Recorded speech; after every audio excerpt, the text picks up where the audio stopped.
All right, welcome back to Computer Compulsive. Yesterday we were working on building the Ultimate SE30 and wanted to continue where we left off. So before I signed off, we were struggling with getting the display onto the front part of the MacFX SE30. So I'm just going to switch camera angles and show you where we're at right now. So we also left off with attaching the power supply to Zigzag Joe's the analog dummy board here. We're going to hook the fan up to that and a few other things eventually, but I'm just going to set this aside for now and go back to the display. So I did use a drill to gently put these screws in. They are kind of coarse threaded, but I just gently push them in with a drill and they're all secure. You can see they're not going anywhere there. So this is what it looks like. So the SE30 color build is coming along. So this is just the front part. The speaker is going to go in here. I have a transparent speaker that's going to go there. But our next step is we got to remove the metal framework from the SE30 so that we can mount the logic board, the display, the dummy board, the new power supply, and all sorts of other things. So I'm just going to put this aside for now.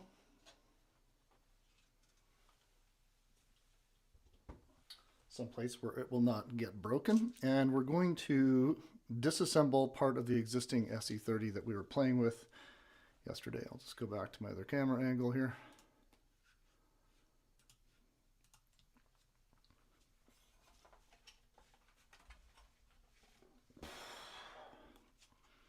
So this is the factory SE30 that I have, and we're going to take this apart. We're going to transplant the chassis, the metal framework, and a few other pieces into the transparent MacFX case. I may also get the frame painted black, but I'm so excited to get this put together. We'll see. It's might be a mandatory thing I do, or it might just be a nice to have, whatever. So we are gently going to remove the CRT, and we're also going to remove the analog board. There's a hard drive in here as well, but we will deal with that shortly. Now, normally you would discharge this, but there's a bleeder resistor on the anode cup on this particular model, so we can just pop this off of here. There we go. Be careful with high voltage back. You can hurt yourself if you don't know what you're doing. We got 4 Torx screws that are holding the CRT in place.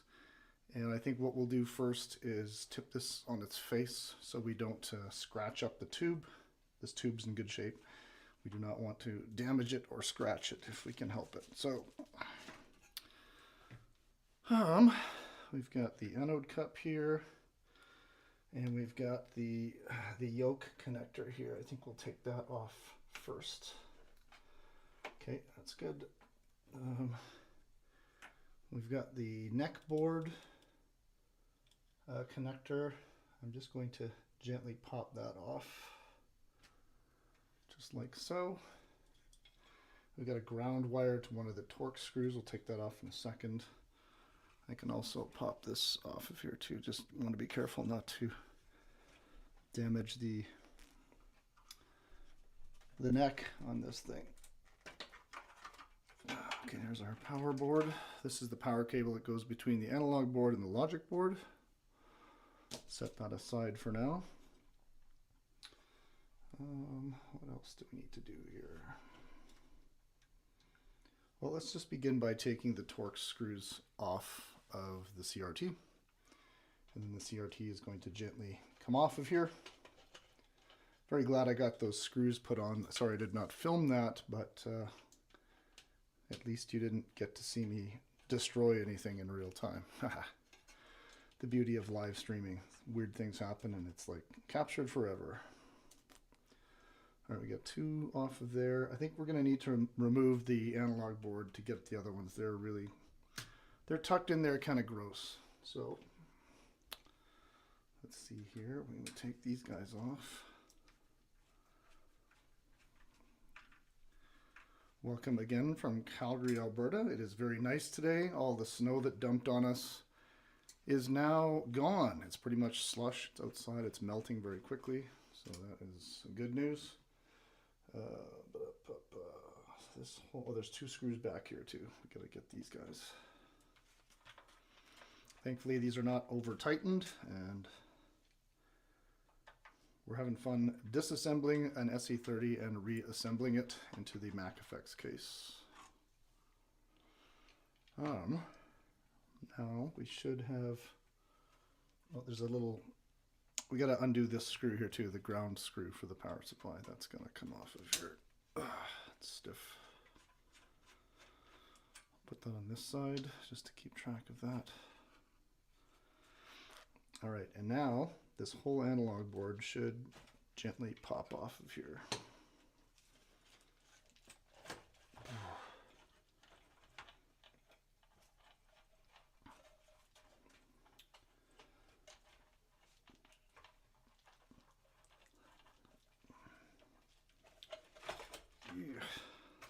There we go.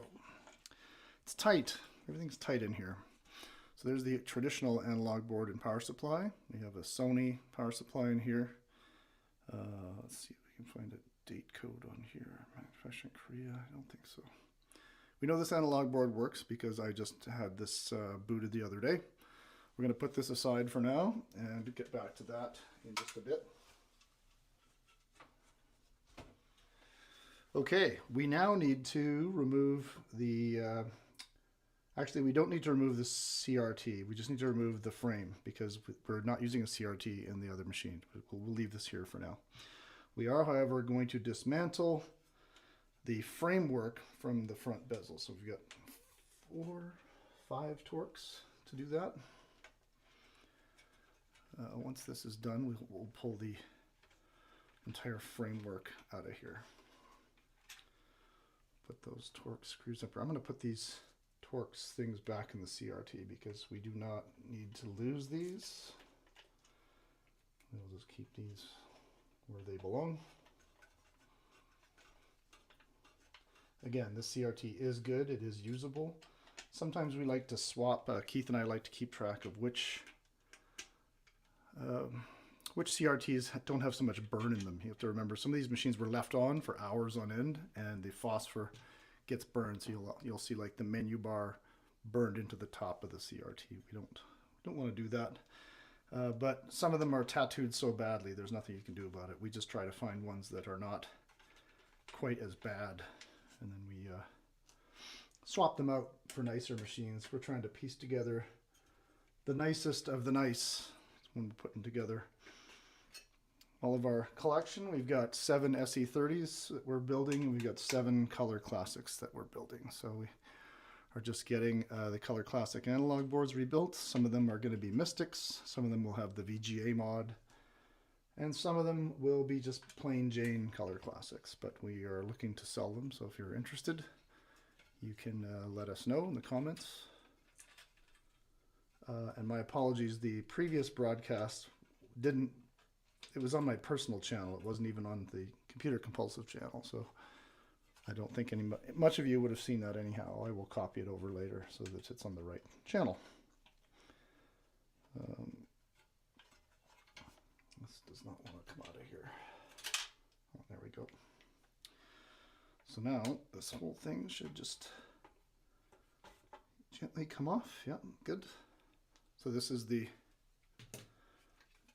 chassis that the whole SE30 mounts around. We've got a hard drive mount, we've got a floppy drive in here, and then everything else just sits where it's supposed to. So we'll take this, we'll leave the hard drive and floppy in here because I know these both work. So we're just going to, let's see what else. We'll leave that speaker in there. We're going to have to mount the other speaker into the other one. We might have to use this soldering, or I could use some glue. I'm not sure. I've got some plastic glue we can use to do that. So there is our screws for the frame. We'll put this up here for now, just so it's within reach. and we will move the CRT someplace else so that, again, we don't do any damage. I'll maybe put these beside each other so you can see what the difference is.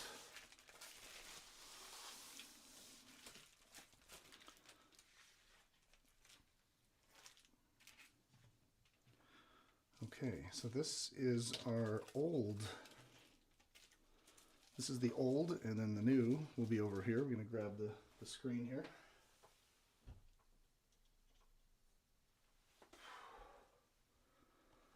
Just like so. All right, so we have the old front fascia and the CRT, and then we have the new MacFX front fascia with the LCD. So before and after. This is going to be a major difference in image quality. We're pretty excited about this.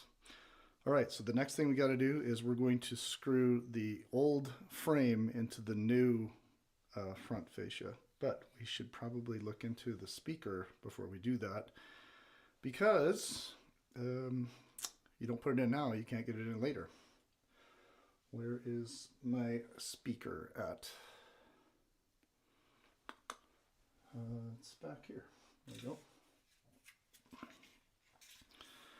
All right, Color Classic, or not Color Classic, SE30 transparent speaker was also sent by MacFX with all their other things they sent me. We have oh yes, there we go. The transparent speaker. Well, we might have to steal the wires from the other one, and I've got to solder these things on. I don't have soldering iron with me. Okay, well, yeah. So this isn't going to stay here unless we do something to keep it from moving. And I don't know if that's going to stay in there with the bracket in or not. It might not. Might be getting ahead of myself here a little bit. I'm too excited and not having enough stuff ready at the ready here.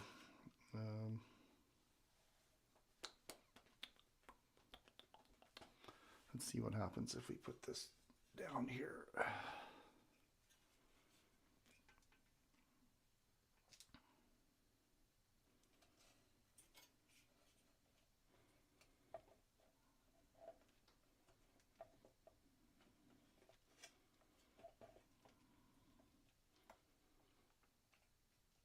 Yeah, see, I can't, the speaker's not going to go in there because I have to solder it first, so that's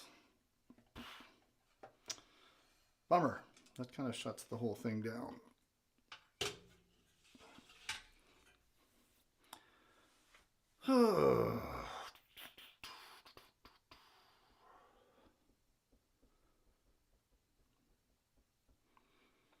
Well, I don't know what to do now. I think maybe we should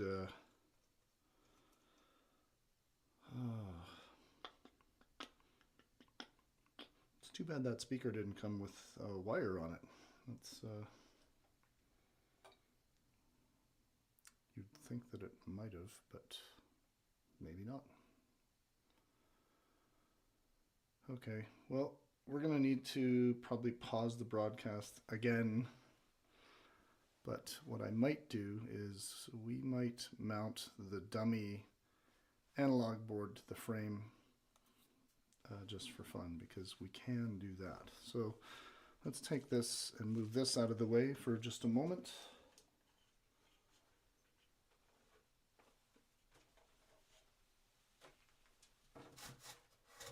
Okay, that's out of the way.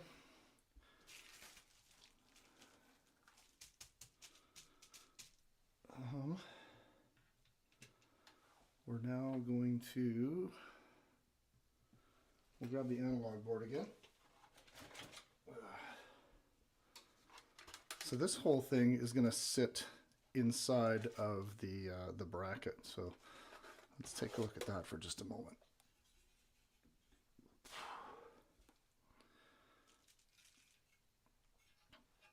We got this and this is going to sit just like so.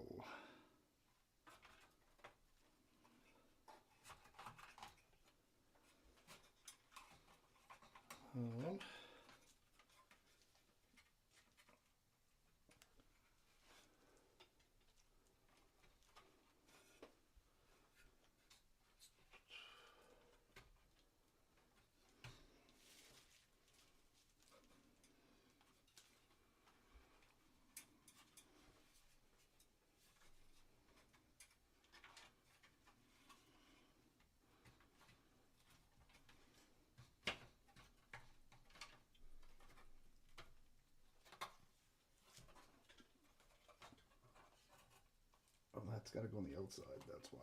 Okay. There we go. That makes more sense.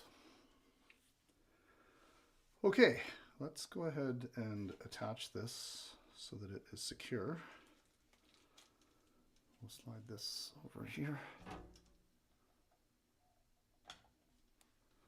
Many steps that I did not think about that we need to be thinking about. The good news is we should be able to put the front on here without any headaches afterwards. So we're just going to do as much as we can without having the proper equipment here.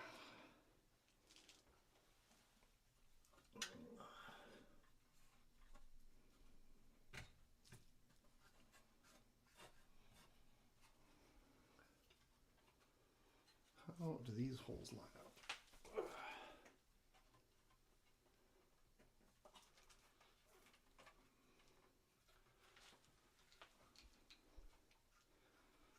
Let's maybe put this on its side for a second so we can see what we're doing.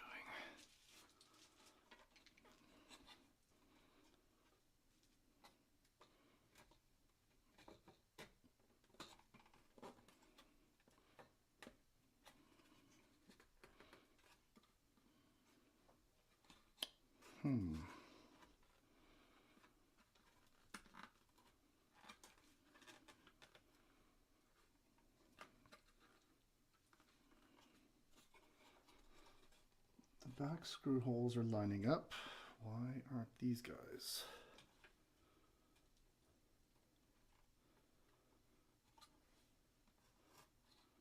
Oh, okay.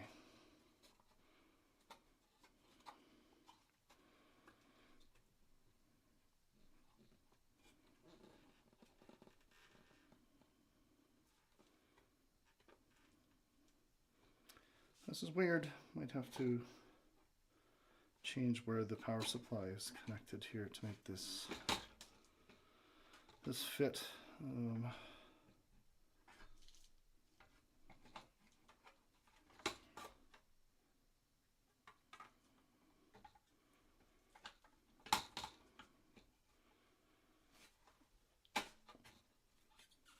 Oh, there we go.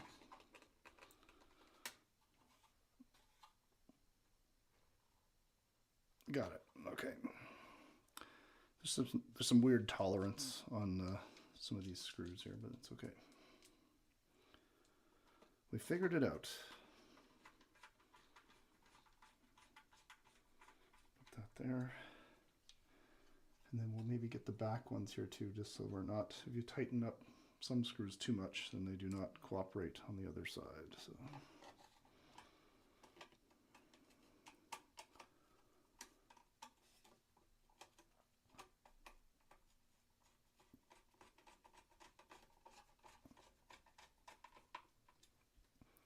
We go. And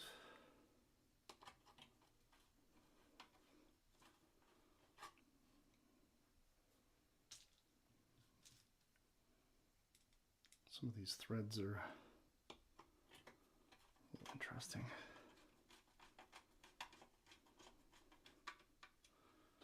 Okay.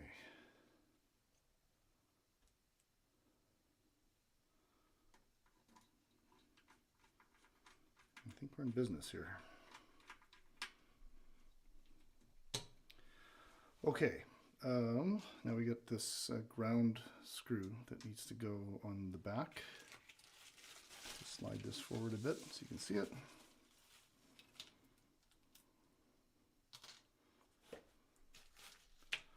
Okay, we've got 2 screws on the front and the back, so the dummy analog board is mounted to the bracket properly. Let's tip this back down for a second and see how we're doing. Just put this on the bubble wrap like that. All right, so we have the brand new power supply is connected to the analog dummy board. We've connected the Molex plug from the power supply to the dummy board. We also need to connect the logic board, and there's a hard drive cable here. If we want to hook up power to our hard drive, we can do that. We're going to hook up the ground screw at the back, just so you can see that. And I think, is there another?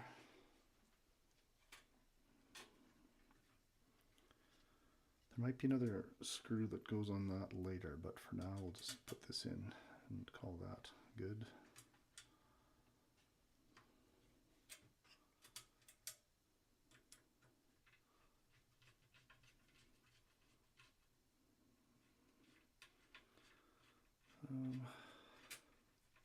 I might run this through the inside just so that it's not blocking the SCSI connector. Sometimes it's difficult to get the SCSI cable in there.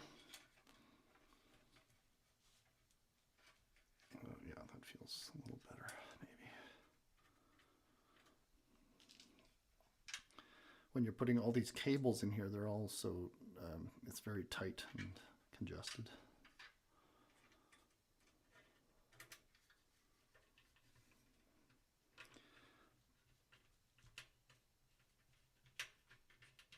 There we go.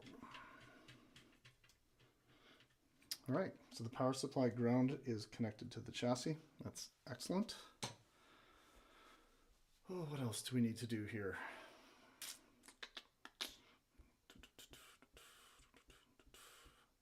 I'm just trying to think of a way to actually turn this thing on and just test it just for fun, because I'm anxious about turning it on.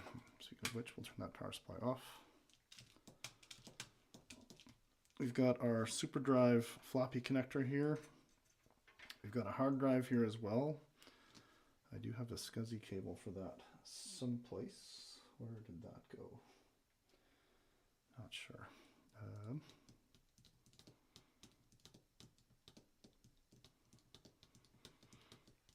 Well, what else needs to go in here? We need to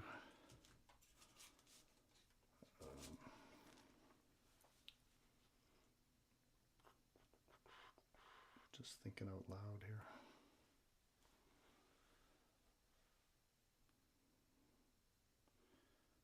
The card for the video card needs to go in, and we'd have to put the logic board in. I think we could maybe try that. I don't think we can.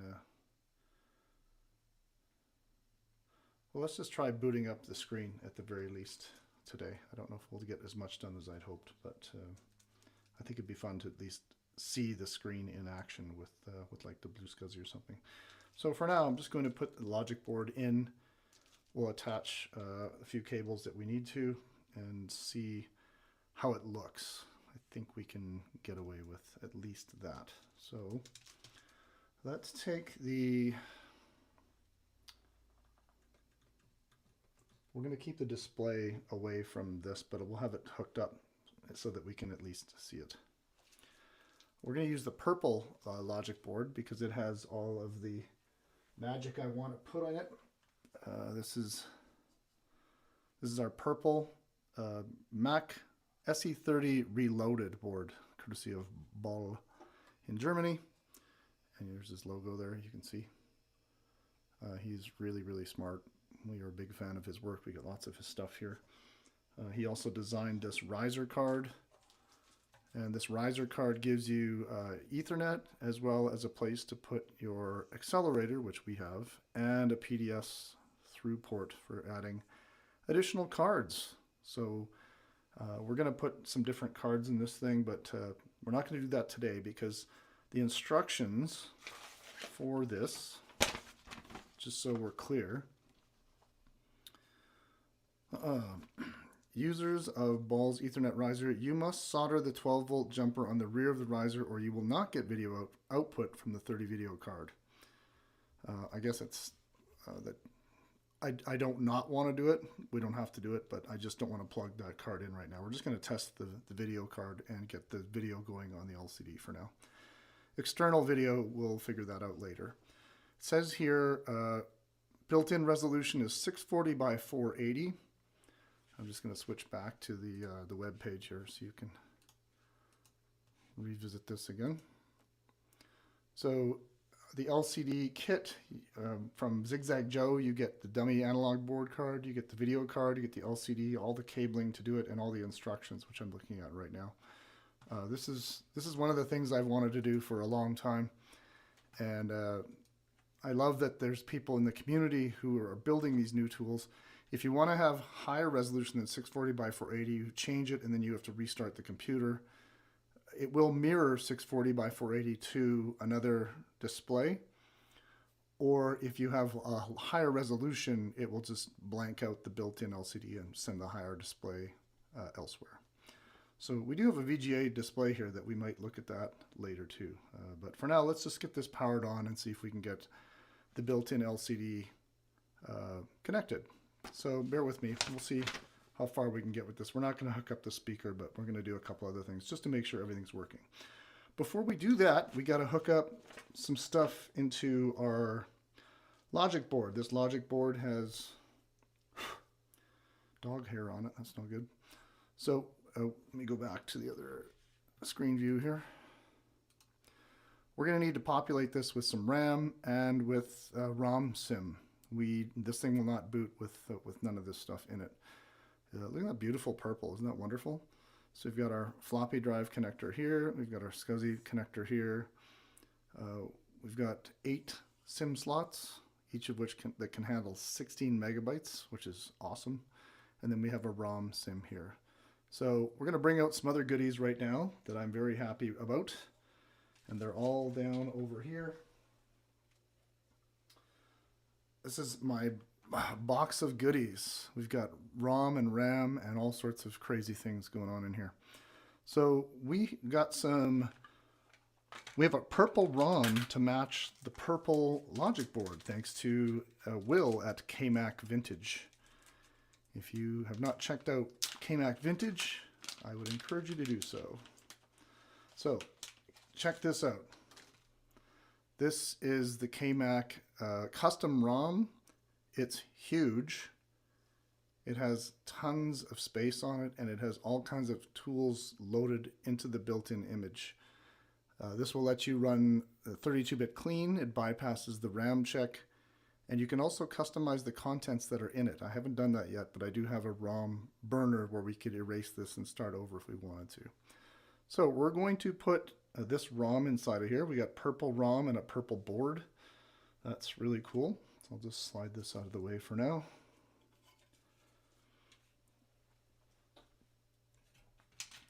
There's a lot of stuff on the desk here. Trying not to make anything break. So we're just going to zoom in here.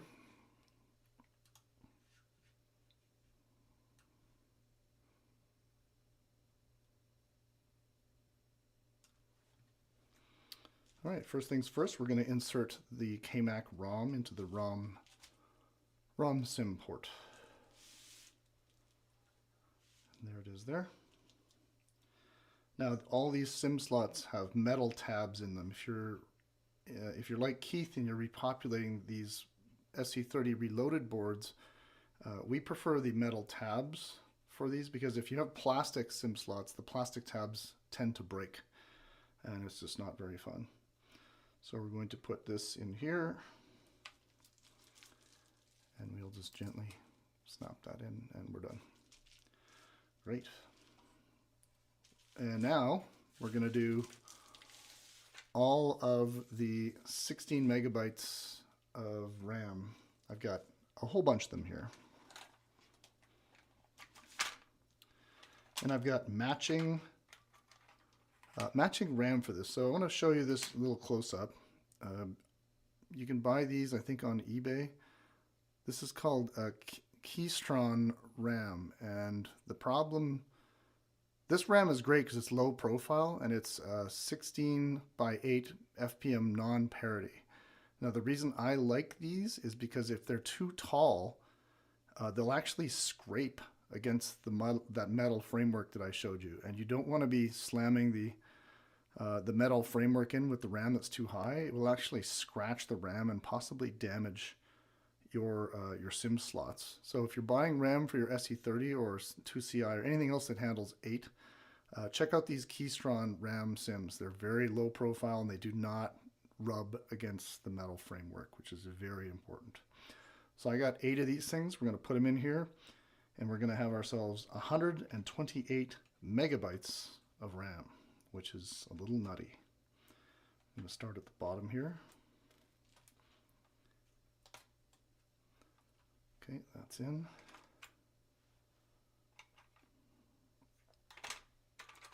Should double check that I've got.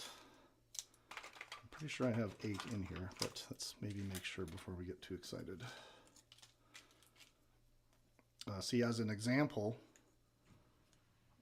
here's the OWC RAM.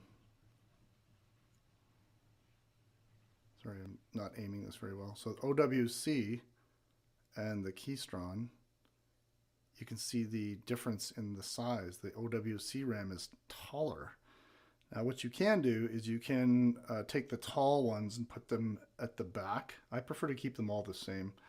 But what I did do with another one of my machines, I took the tall RAM and put it on the end where it wouldn't scrape. Nonetheless, if you're buying RAM, I would encourage you to get the Keystron RAM because it's preferred for me anyways.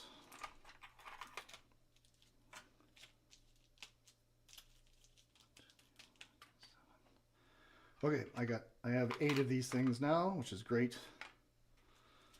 Looks like I have got 1, 2, 3, 4, 5, 6, 7, 8, 9. I think when I bought these, they sent me an extra one by mistake, so I have an extra 16 megabyte SIM, which is cool. Put that away. We're gonna keep populating all this RAM here.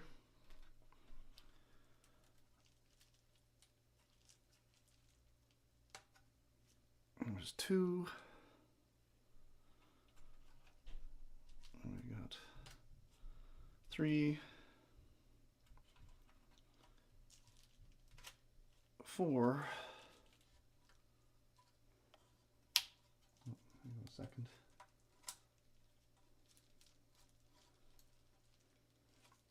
I think this one's not in all the way.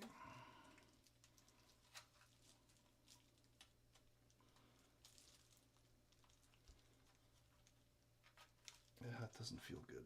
What's going on?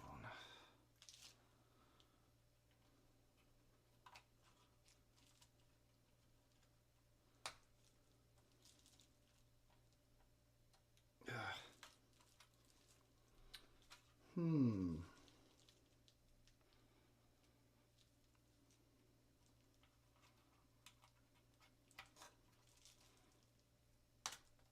we go. There's a little bit of weird tolerance on some of the plastic tabs there, I think.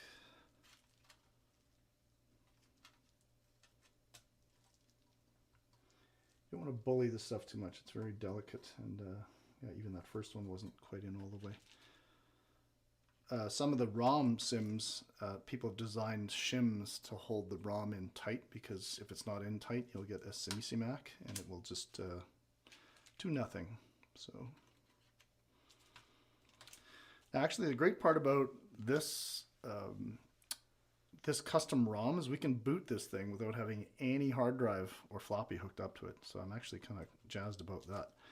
We'll be able to get this color screen running, test it a little bit, and then we're probably going to wrap up the broadcast because I got to do some soldering and I got to get the speaker wire transplanted and yada yada yada. Okay, we now have 128 megabytes of RAM, which is insane. We've got our KMac Vintage Custom ROM in here. We've actually, there's a spot for a 2032 battery, but we don't need it because Keith was nice enough to install this RTC. This is a real-time clock replacement, so it nullifies, well, I don't know if it nullifies it. You could maybe put a battery in here anyway. I'm not going to do that for now. But I got everything I want in here. We've populated the SE30 board with 128 megabytes of RAM, and we've got our custom ROM in. So this board is ready to boot. We can actually, we're going to boot the machine with this, but we got to plug in the video card, and we got to hook up the ribbon cable, and we got to hook power up to the LCD. So let's continue on this little journey together, and we'll see what we can figure out. I'd like to see a color screen on this SE30 sometime today, if we can. All right, where did we leave off here with the chassis?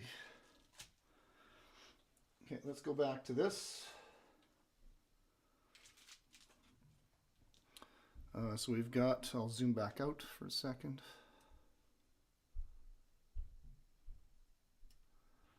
Excellent. So we've got our chassis, we got the power supply, we've got the floppy connector. We're not going to worry about a hard drive for now, but we got to put this logic board inside the frame here. So we're going to just tip this up like so. And then this logic board just slides into these rails here. Like I'll show you in just a second.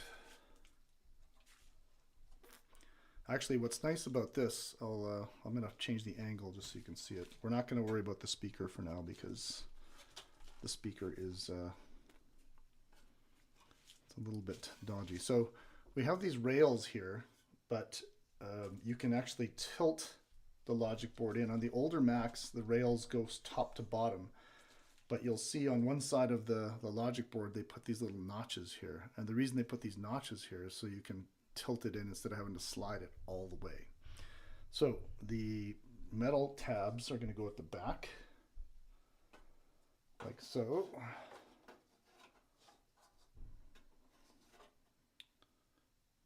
How am I doing this wrong?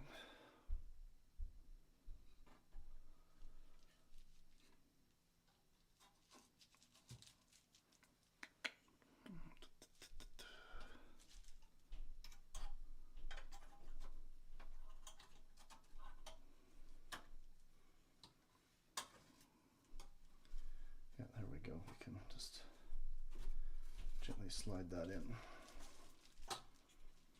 Okay, so we've got the logic board connected to the chassis. You can see it's in. And then we've got our analog board over here. We've also got our programmer switch and reset buttons. The transparent switch I have is going to go through the case and be able to push those buttons, which is fantastic. We're just going to set this like this for now. Okay, so we've got our logic board mounted. We don't have the plastic front right now properly hooked up, but what we are going to do, we're going to plug in the video card and hook up a couple of cables, and then we'll try firing this thing up and see if we get a color screen. We got a mouse and keyboard we can hook up and see what it looks like. It should be cool.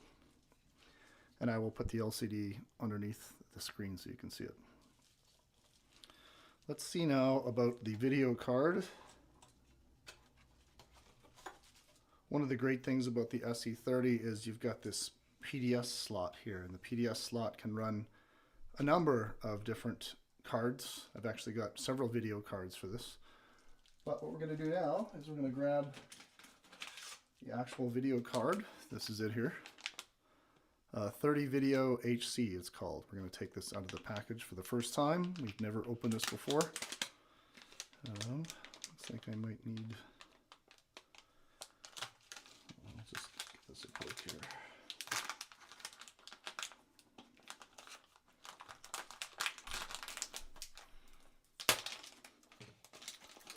Okay.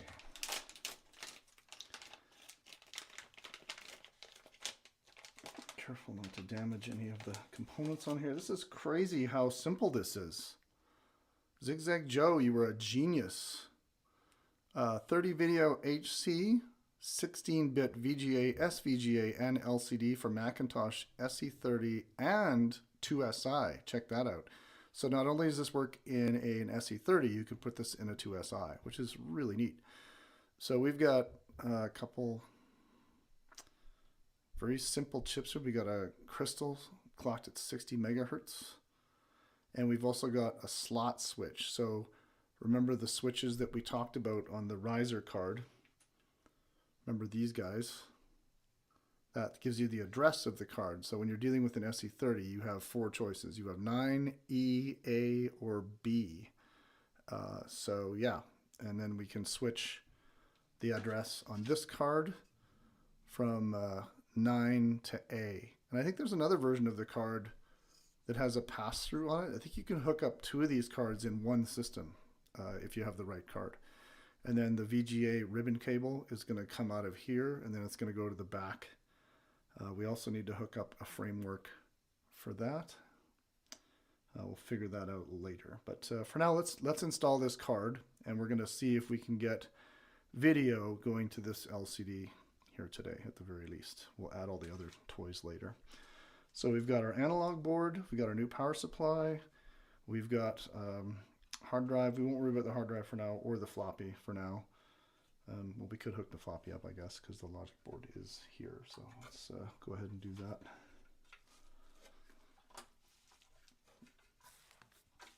And this logic board is a rebuilt board, reloaded it's called. And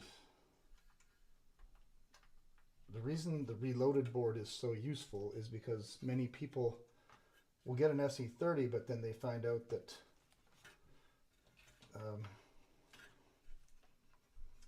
there's been damage to the why is it so stiff? Oh, it's because the plastic is slightly bent. Okay, I get it.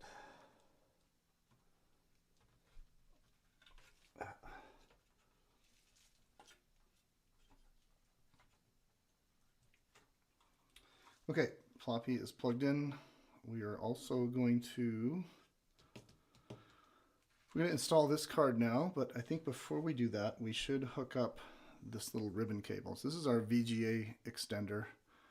Actually, you know what? I don't think we need to hook that up unless we're hooking up something external. So let's not worry about that for now. Our goal is to have the,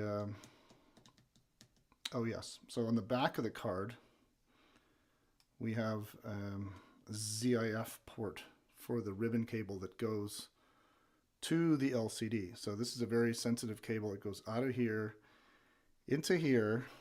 I'll show you that in a second. But we want to make sure we plug this cable in correctly,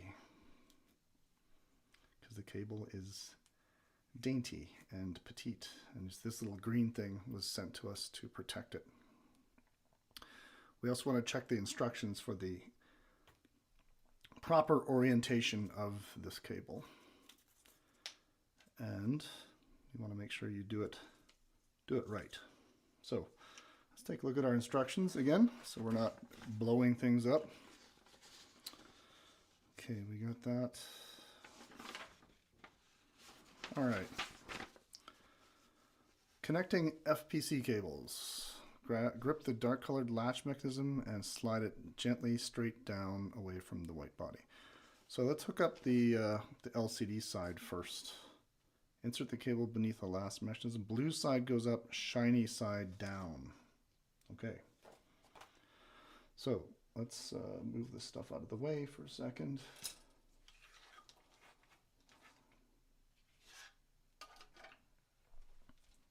We're going to slide this over just temporarily.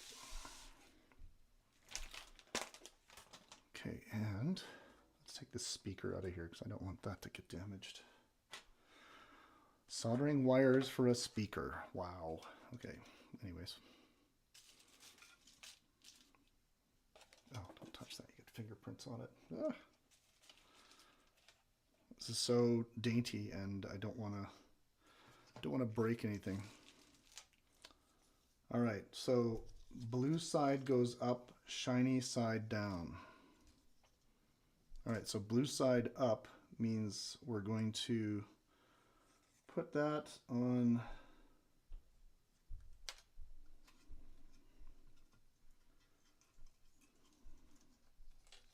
blue side up. Oh, look, it even says on the card blue side up, shiny side. You can't screw this up, people.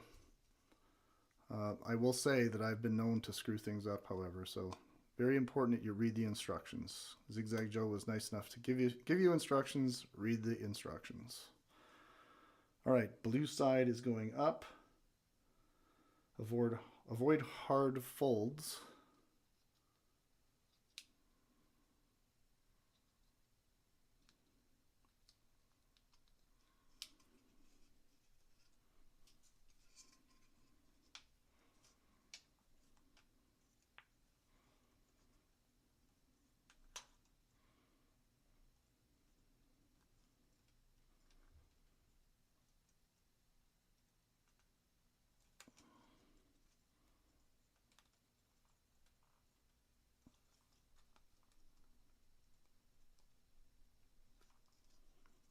Okay, I think we've got that in there. So that is that's on there, and then we got a FPC copper side down. What does that mean?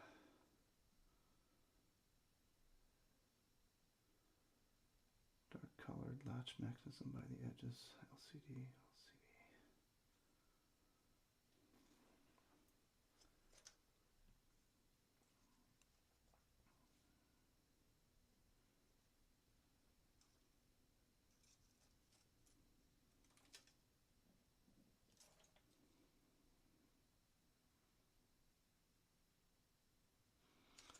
Blah, blah, blah.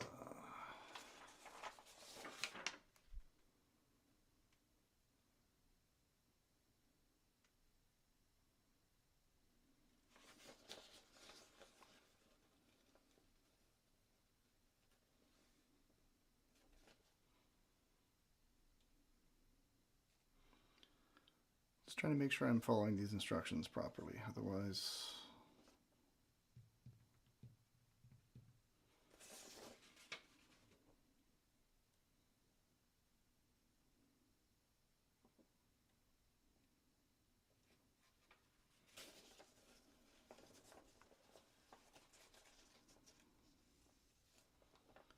Copper side down. I'm just going to double check his website for just a second here. Make sure that I'm not doing this wrong.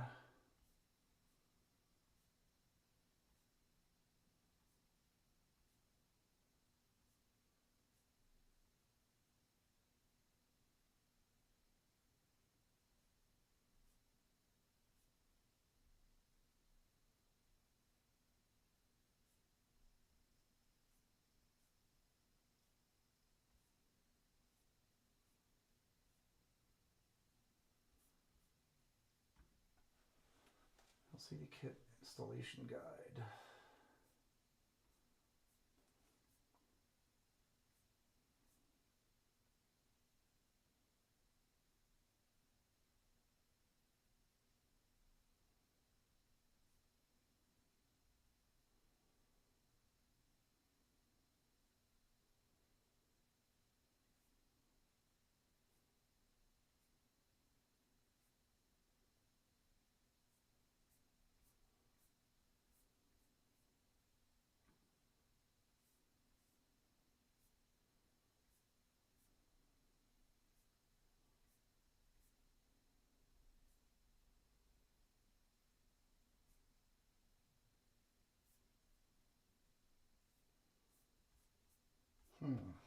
Okay.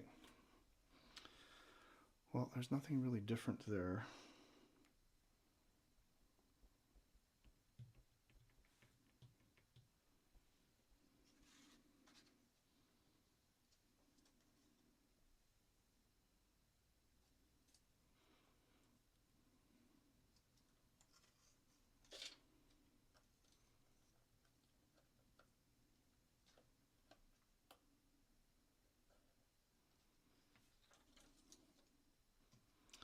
Right, we're going to put this in like this.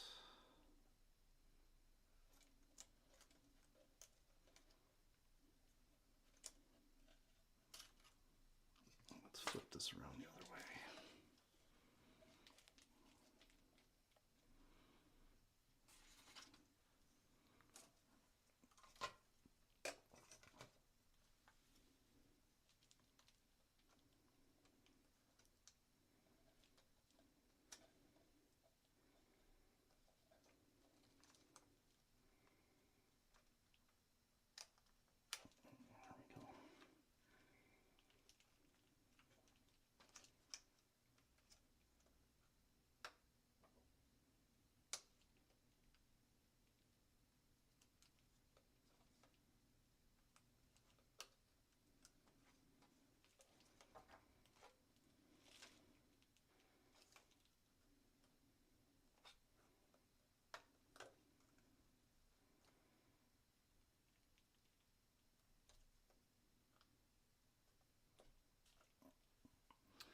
Okay, we've got both of those plugged in. So now we're going to, that is a very, I got fingerprints on here already, shoot. That is not what I wanted.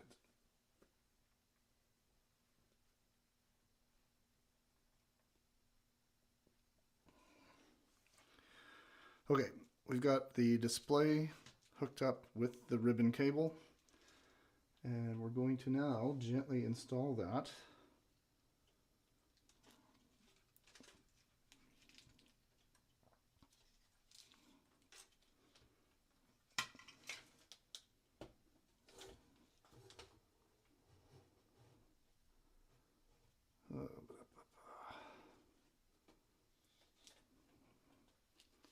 Let's put this like this for now. We're going to put the card in now, and we're going to have to put the card in such a way that the display can stand up.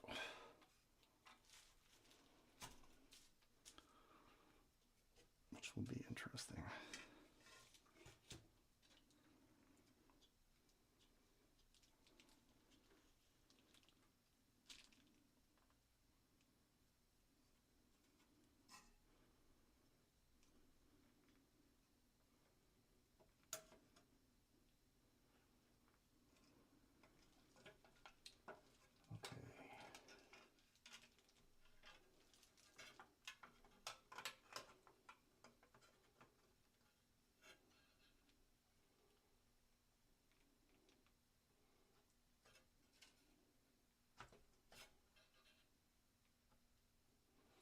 All right, the card is installed. We got to hook up the power to the display now. Let's maybe rotate this.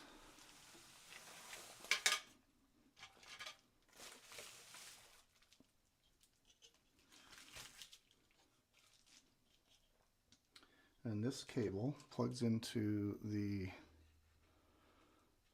power plug.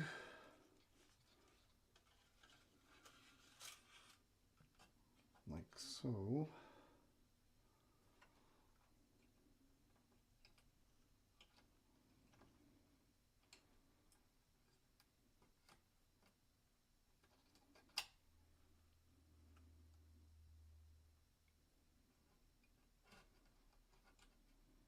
Hang on a second here.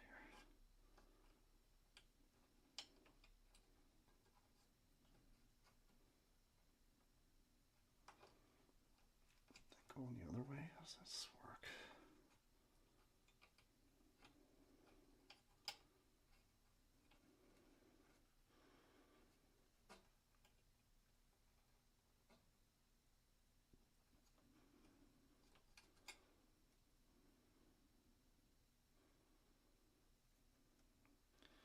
Okay, it's keyed one way, so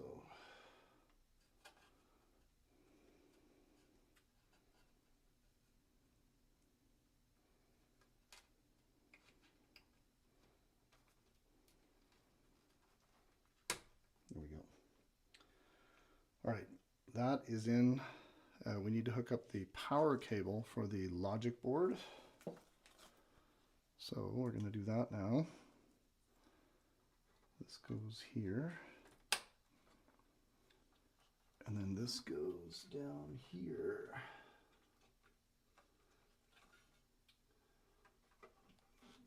Let me flip this around. It might be easier to go the other way.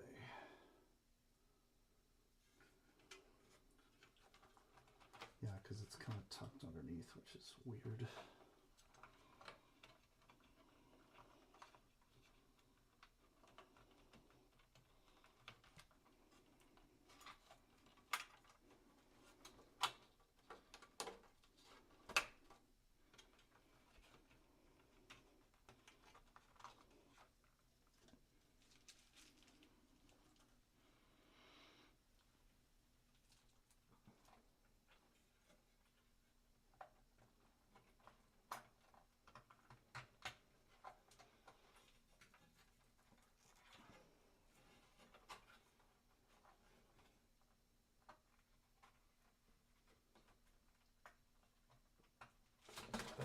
Don't do dumb things, come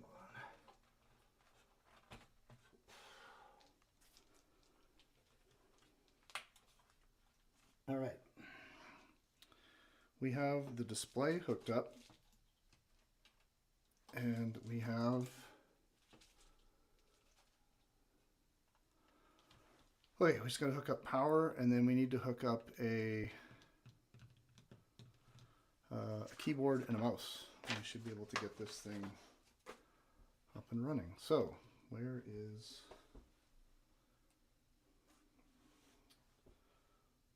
my keyboard and my mouse? Give me one moment. Hang on.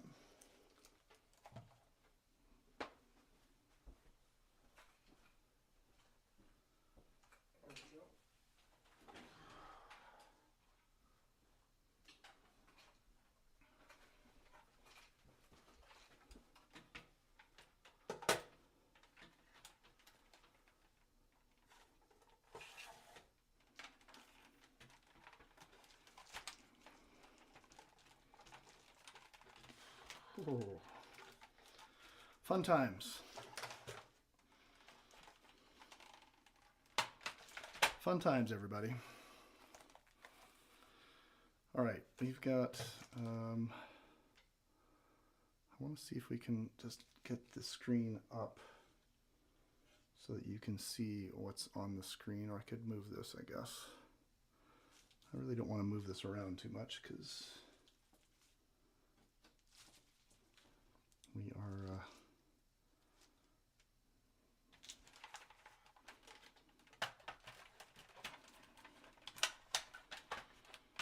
we got a keyboard, we got a trackball, got an ADB cable, and we just need to run power to the back of this new power supply, and then we can see what's going on here.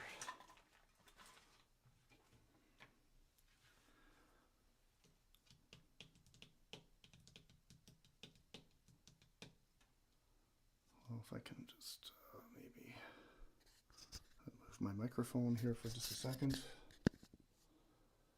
Let's see if I can change the angle of this.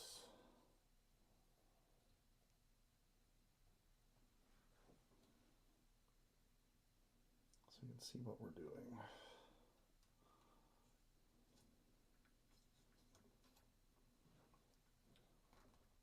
I'll hit the power for just a second here. Oh, we're going the wrong way. We want to flip the phone around so that we can see the other direction. Hang on.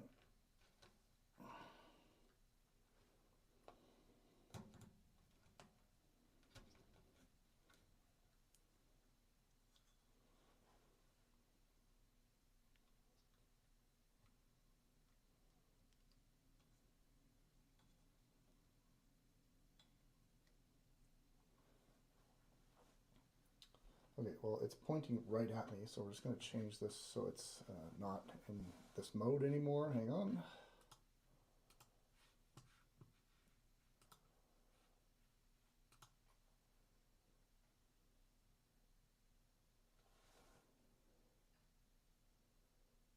Okay, well,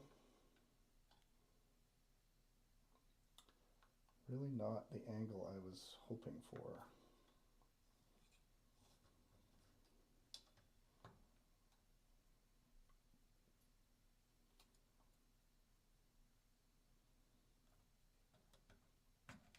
My apologies, everybody.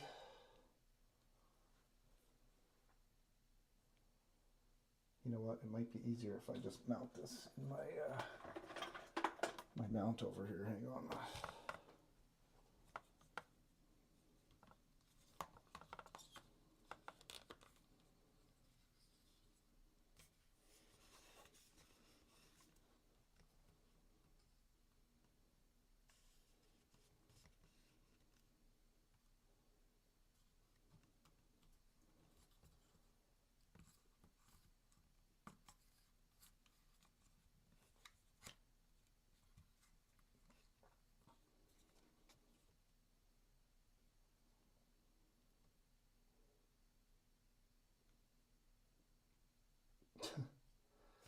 I'm not really sure what I'm doing.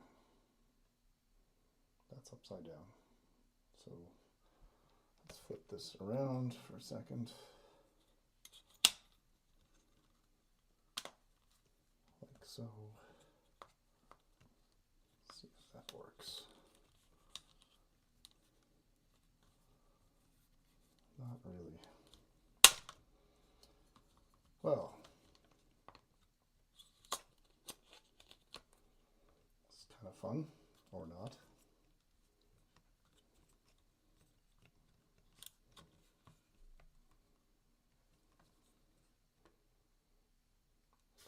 Okay, that's a little better. Let's rotate this.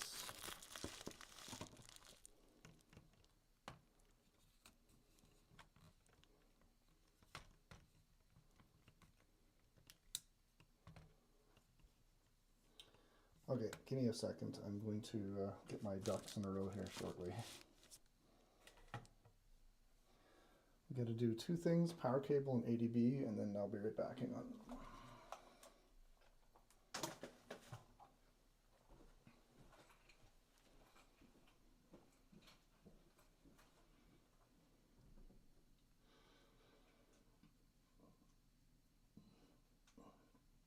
Hang on, I've got another mount here. We can use it to make more sense for everybody.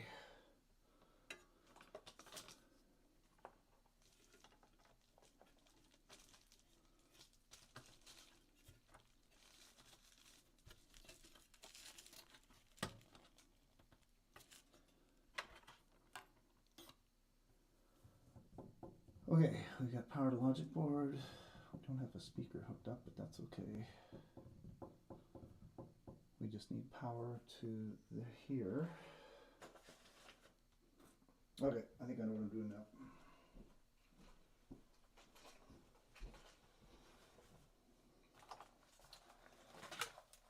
We got a different mount here. We're gonna get the phone actually looking like it's supposed to. And I think what I might do is put this up higher so we get a better viewing angle. A moment to get this.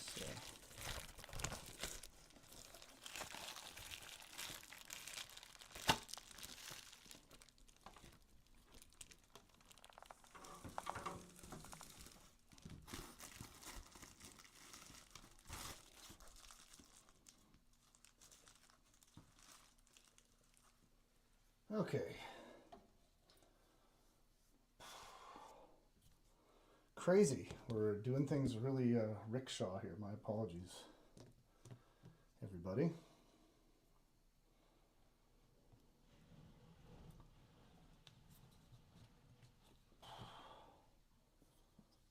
Okay.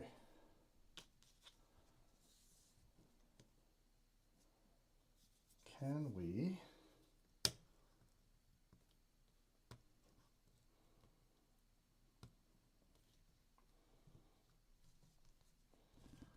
we'll go with that for now. So we've got a keyboard and we've got a trackball. We just need to boot to the KMac ROM by holding down the R key.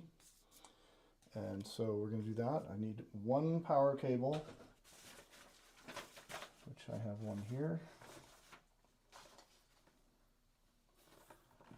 And then maybe we'll see a color screen. Just maybe.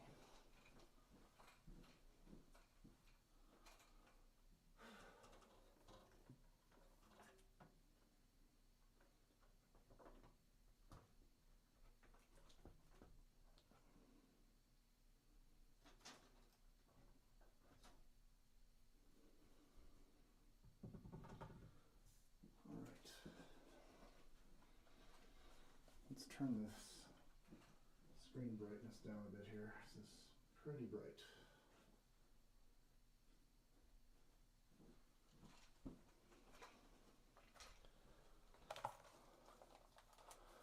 Okay, everybody, we've got power hooked up to the SE30. We've got a keyboard. We've got a trackball. We're going to turn this thing on, and we're going to cross our fingers and see what happens. Here we go. Smoke test. 3, 2, 1.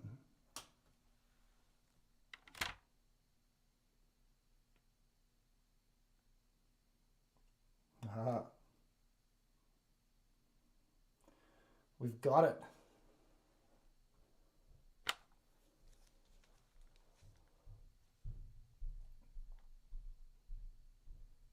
Will it boot to the desktop?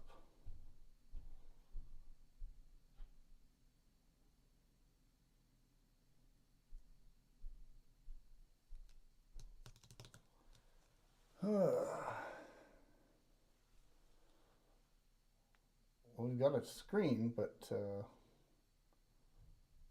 not booting.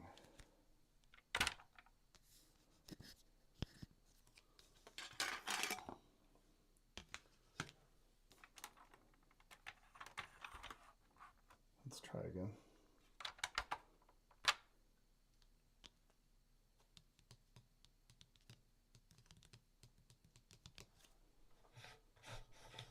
We don't have any mouse activity. We're just stuck with the... let's just do a restart with the switch here.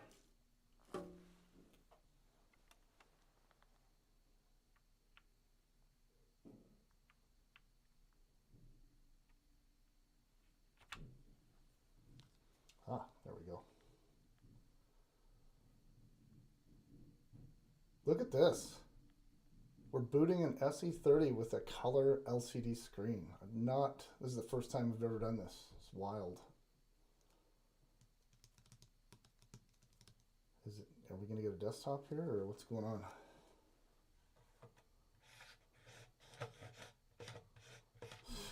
Just getting my hopes up.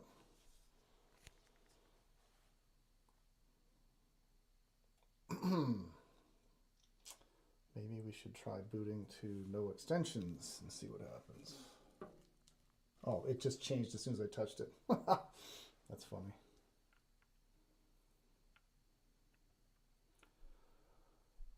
All right, let's do the RAM disk again. I think I was just getting too impatient. This is super cool, though. Now that we have a working machine, we can add our doohickeys to it later, but I just wanted to make sure that the screen is working properly, which it seems to be. I don't know if it's counting all the RAM in there. Maybe it's taking forever to count the RAM. I don't know. But good news is we got power, we've got video. We haven't checked sound because we don't have a speaker hooked up to it. You can actually see the green LED on the KMac ROM.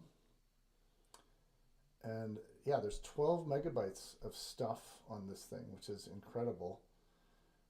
I'm pretty impressed with how we got all the information on there.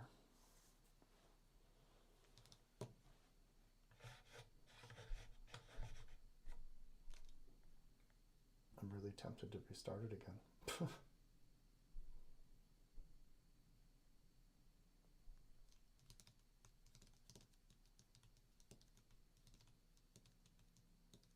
Come on.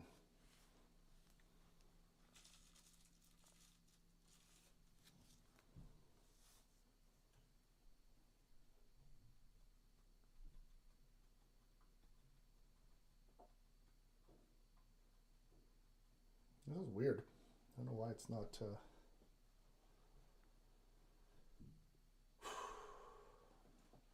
Mind you, this is a new, well, it's a new reloaded board, unless there's a RAM issue with one of the slots, maybe. Don't think so, though. Let's try this again.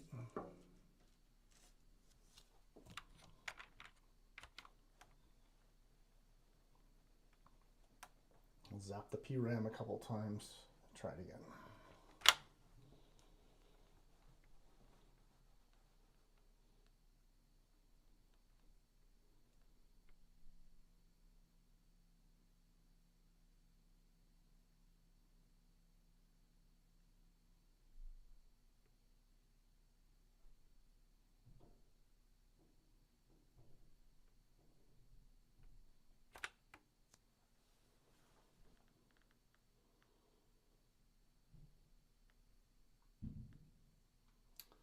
All right, well, we've got our welcome screen. We have the TechTool extension. Don't know why we're not getting past that.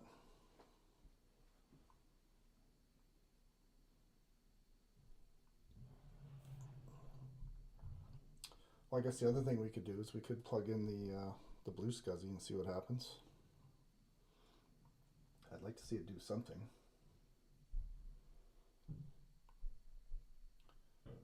Oh, there we go. Okay.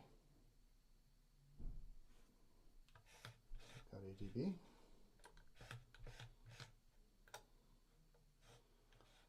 Yeah, that's fine. You want to copy this thing that you can't copy? Yeah, thanks for asking. Okay, and then this is weird. It remembers where the window positions are. Oh, look, there's games in here. Also, let's move the windows up so we can actually see them. Well, what about our control panels? Do we have color or not? That's the big question. Color. Highlight color. Okay, let's go to display monitors. This is what we want. Oh, thousands of colors. All right, let's go to 256 and see what happens. All right, so we got grayscale, and it actually does kind of a color thing. That's one of the. Let's go to 256 colors. Look at that. We've got a color SE30, ladies and gentlemen. System 7.1, we have 131 megabytes of RAM. And look at that. We've got, let's just zoom in here. This is pretty cool.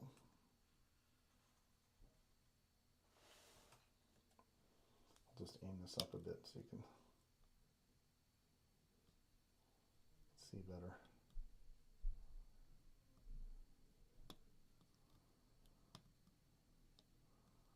So there's a bit of a latency on the input. We've got color display on an SE30. This is wild. I definitely want to run some games now just to see what happens.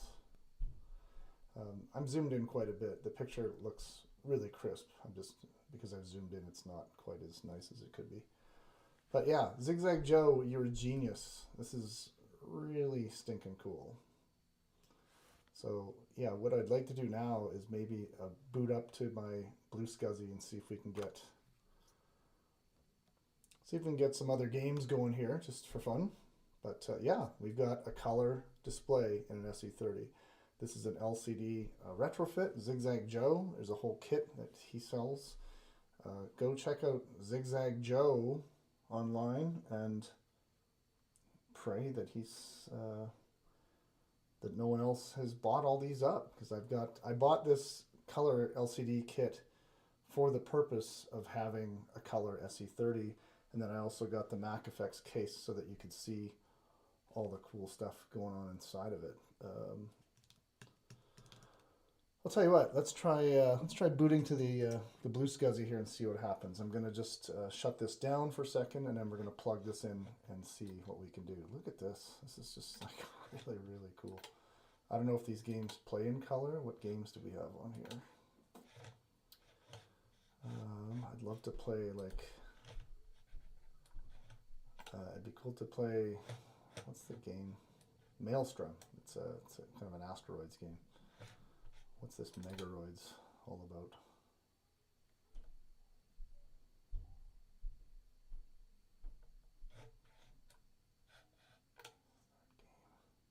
Two color mode. Oh, excuse me. I'll put you in two color mode and see if that makes you happy. I don't know if this even supports two color mode. There's four, oh, black and white. Okay, well, does two colors mean black and white? I guess it does. Let's have a look at Megaroids. Start a game. And it crashes.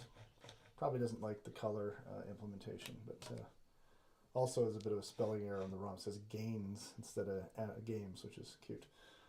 Let's start it again while I find a SCSI cable. And we will hook up my Blue SCSI and see if we can run some cooler games on this thing.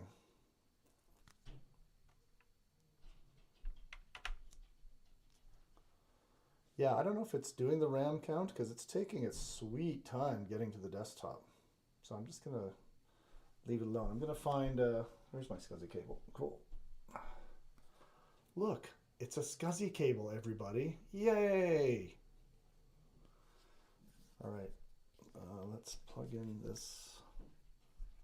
I've also got some other SD cards that'll let us run OS 8 because I've modified the daylights out of the ResEdit Finder system. Yeah, we're going to plug this Blue SCSI in and toy with this a bit before we shut down our broadcast. But the good news is our Color Zigzag Joe kit is working. I've got some work to do with soldering those speaker wires. We can also adjust the brightness on the LCD itself. Seems pretty bright as is. I don't know if I'd want it any brighter, but let's just power this thing down. Shut down. It is now safe to switch off. So my new power supply is working. The video card is working. The beautiful LCD is working. That is magic. Okay. I'm going to hook up the Blue SCSI. Give me 1 second. We're going to reboot again here. Hang on. So exciting. Yay. 1,000 times yay. Let's unhook the power from this for just a moment. And we're going to plug in our Blue SCSI fun here. We could also hook up a zip drive. I've got a zip cartridge that we could put this thing with, which would be fun.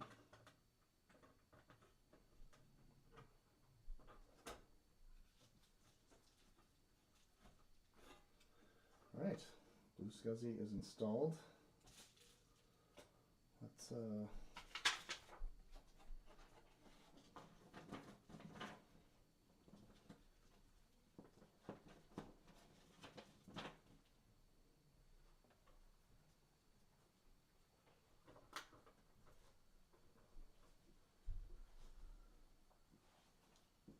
Hey mate. Hey guy.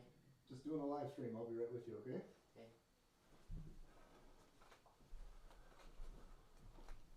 Okay. All right, we got the Blue SCSI hooked up. We're gonna fire this up and see what happens. Pardon all the noise there. You can hear the chairs moving upstairs. We're getting close to dinner time. Let's see if the sync. I don't want to hit the ROM disk because we can boot to the Blue SCSI itself, I think. If we're lucky, it should just boot. Oh, yeah, maybe it is now. It says welcome to Macintosh, so it's different than the. Okay, yeah, we got the Blue SCSI is in action. We'll see what games are on here. This is Now I'm really wanting sound. But I do have the external Apple speakers. Maybe we should hook those up and we could get like a boot chime. I'm tempted to do that too. Well, this has the Who Am I extension where it thinks it's a 2X for the Carrera 040. We'll see what games are on here, if anything. I don't know that I could get this to boot into OS 8, but oh, it's so weird seeing 640 by 480 on this small screen. Let's go to control panels. Let's see what happens. Monitors. All right, colors. Let's go to 256. The newer OSs don't have the color apple up in the left, which is interesting. About thousands. What if we do that? Wow, that is really fast. Whatever voodoo is going on with the... It's wild. Let's check out the flying toasters.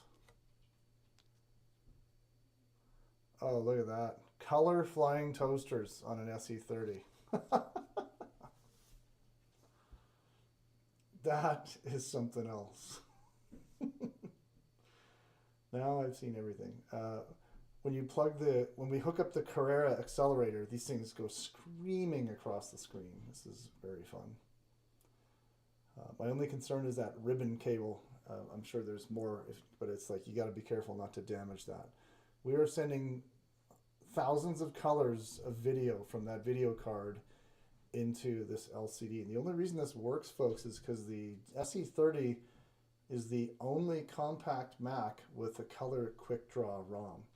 And so Zigzag Joe was able to figure out a card that lets you have internal color with this LCD, thousands of colors at 640 by 480. If you were to buy an Interwear card for an SE30 that supports thousands of colors, you would be spending probably a good $500 to $700 US on just an Interwear video card. The VDR2A, I think, does that. Or there's Rasterops or some other color.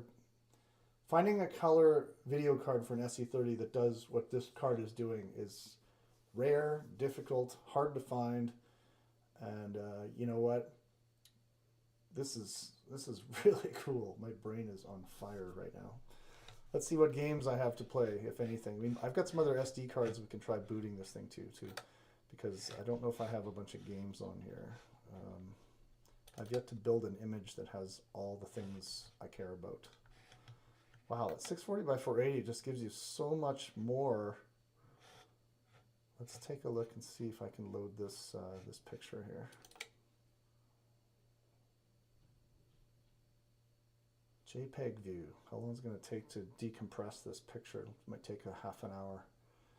We're still using the factory 68030 at 16 megahertz, and it takes a while for it to open up that JPEG. But with the Carrera, it does it pretty fast. So for those of you who didn't see the broadcast before, I have one of these lovely accelerator cards. This thing makes your SE30 as fast as like a Quadra. It's awesome. So yeah, this thing's decompressing. It says it's at 21%. It's opening a JPEG and it's taking minutes to open it up because it's just chewing on so much data. It's funny. Wow, this is really neat. I've had this kit in my drawer. I had it at the other house before we moved, and I've had this for like, I don't want to say a year, maybe. I don't know. It's just been waiting for me to do something with. So now that I've got it running, I'm really excited about getting this thing finished up with the Carrera 040. It'd be nice to have the built-in hard drive working or something. We can also hook up the LED connector light to the Blue SCSI, and you can also hook up Blue SCSI with Wi-Fi. We can get this thing actually on the internet and use it to download different things. So yeah, it's pretty cool. I don't know if that's a scratch or if that's just a seam there. There's like a line inside of the plastic. You don't notice it so much, but there's light, a lot of light glaring through it. 100% scaling. Let's see what happens here. We got thousands of colors. See how good this picture looks.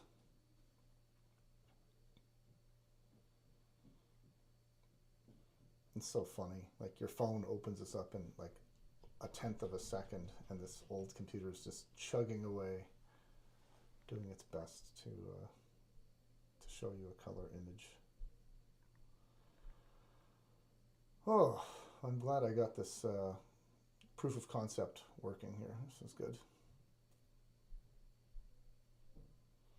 If any of you don't have,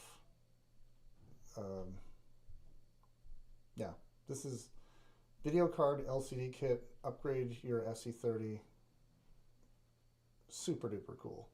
We've got a Micron setup with grayscale on our other SE30, but it's so nice to not have all of the stuff and like the CRT and the neck board and the extra harnesses. It's such a production. But Zigzag Joe does have the grayscale kit too. So if you have an SE30 and you want to have grayscale on it, you can purchase another card from Zigzag Joe that has the harness that will attach to the neck board, a whole new neck board, and the card that plugs into the neck board. And oh yeah, look at that. So is that in color, or is that, I think that's just system colors. What quality is that? Very high. So yeah, it took a long time to display that.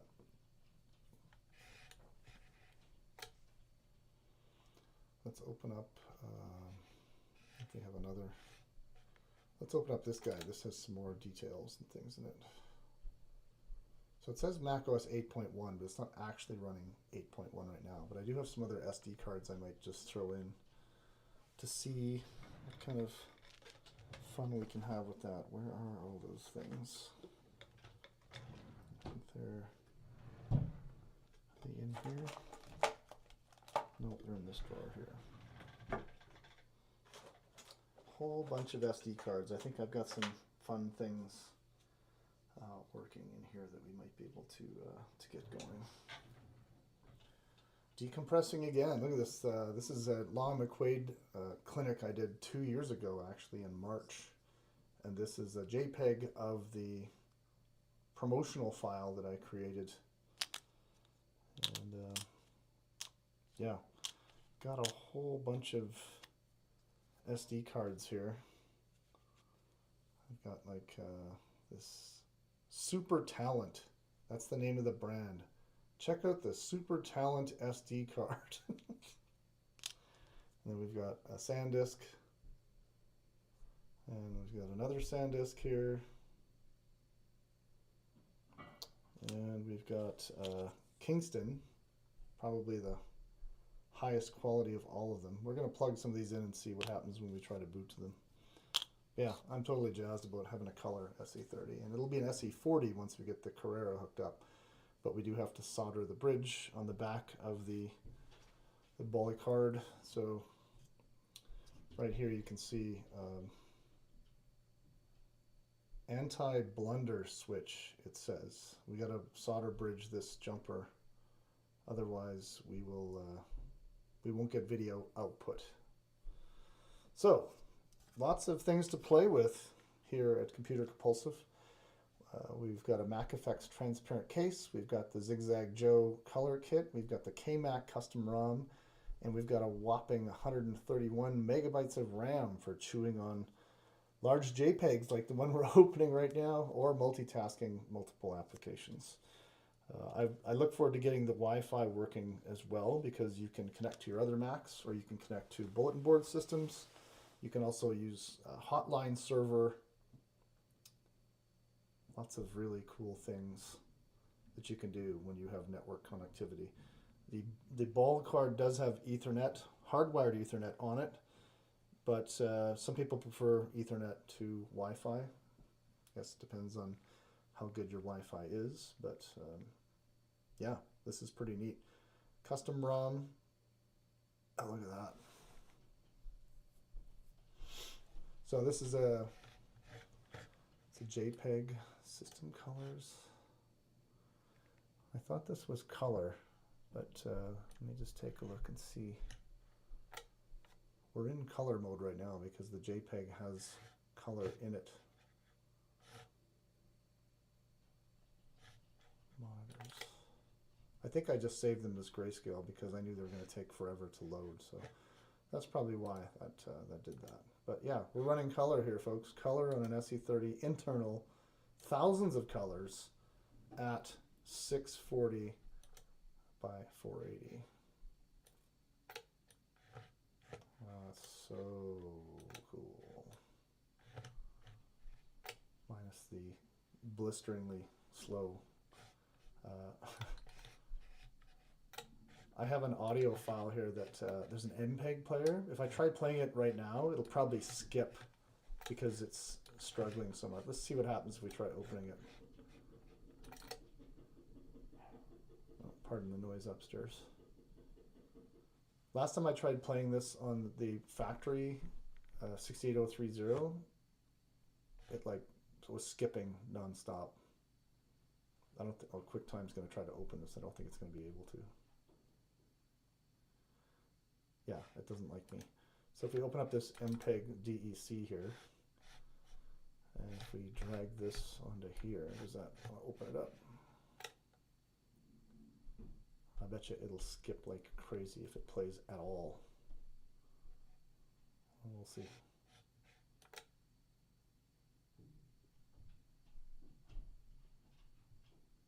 Oh, we have no speaker. We can't hear it anyway. That's right, I forgot. We need to hook a speaker up in order to hear an MP3, Craig. That's might want to check into that. That said, we could hook up the.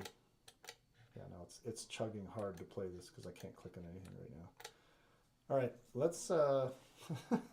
I'm still the novelty of seeing color on this screen is just it's not getting old. I do want to get the 040 accelerator going though. That would be. I don't know if you get video external or if we could hook it up and see, but I don't know. Maybe we'll try that. Let's shut this down again, and yeah, let's just see. Give me 1 second. I'm going to try something.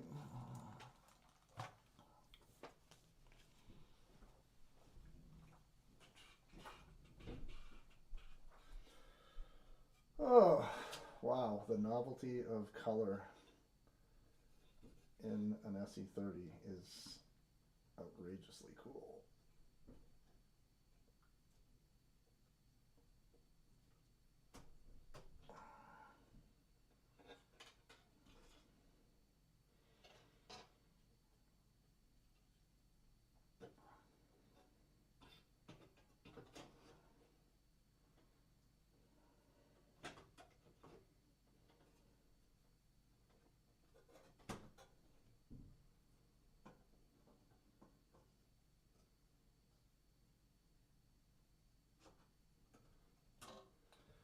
Okay, let's try one more thing here and just see what happens.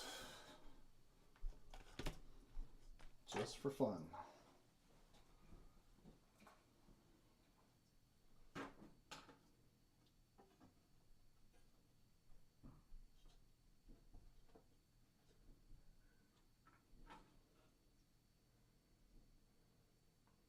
We can hook up this to the fan. See if that works.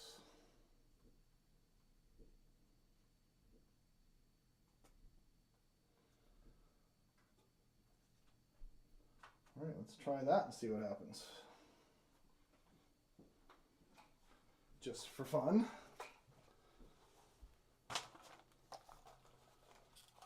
All right, we've added the accelerator. We'll see what happens. 3, 2, 1.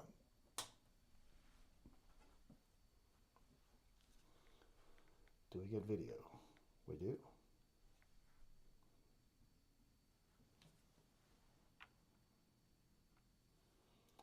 Let's see if we get to. Oh yeah. Ha. You don't like me. Let's do Zap the PRAM a couple times. This thing should boot. The problem is it's trying to boot to 8.1 and it thinks it's a 2x and it can't. So it has to boot to 755. Haven't figured that out yet, but I just want to see how fast the video is with the accelerator connected. Is the fan actually spinning?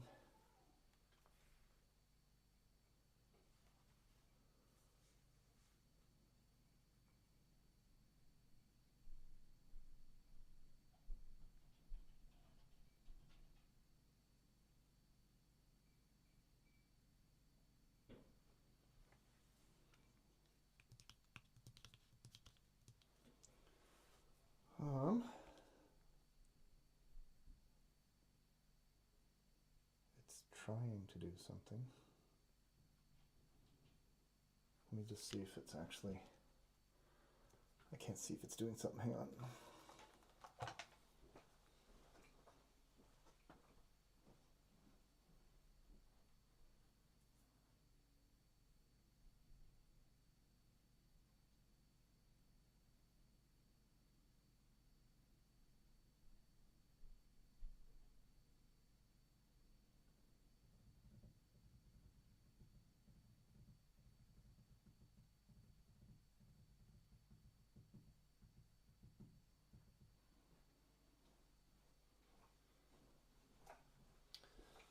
Let's try again.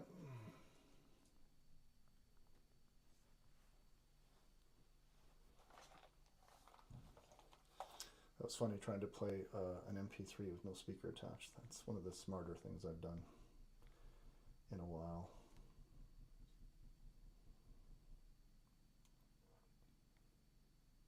If it restarted itself, it might boot now. We'll see.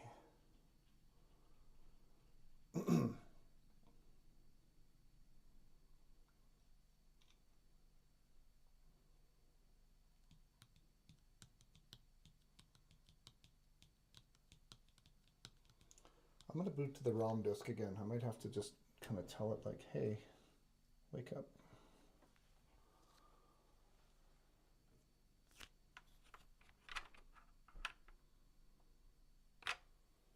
Ooh, did not like that.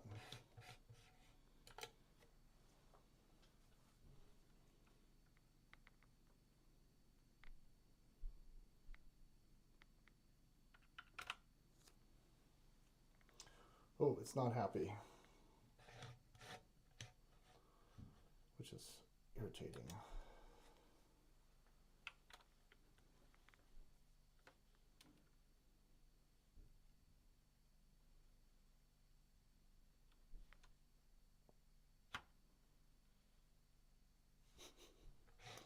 This is the problem with having dumb, like, don't have partitions on your SCSI that can't boot the machine anyways.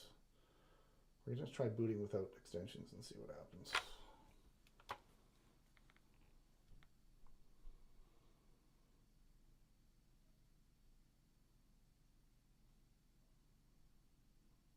See if this helps correct the problem.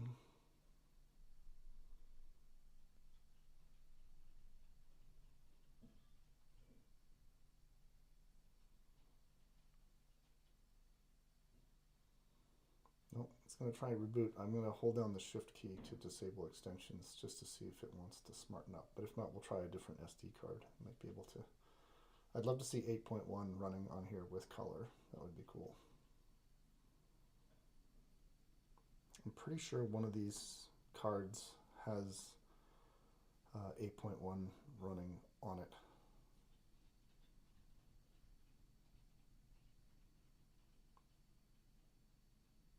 We'll let this sit for a few minutes and see if it boots. I'm not sure. Oh yeah, so it's, I was holding down the shift key and you still don't like me. Okay, hang on.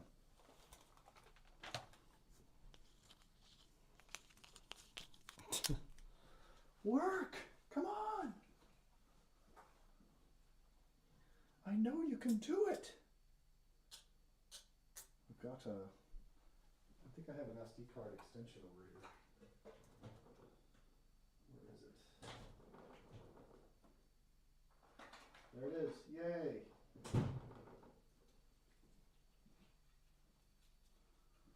try this and see what happens. That way I don't have to run behind the camera every 5 seconds.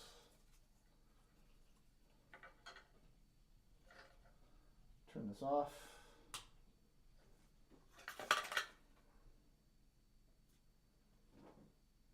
Put that over here. Plug this in here.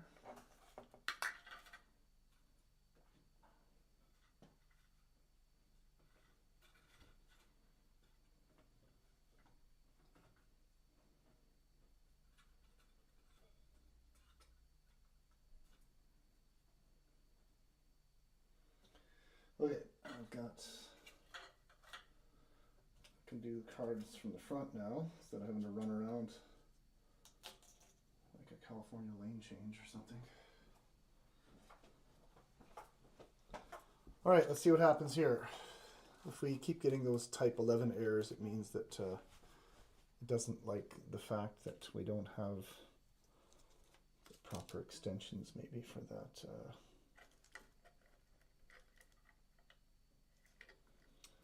Carrera card installed. Let's try this and see what happens.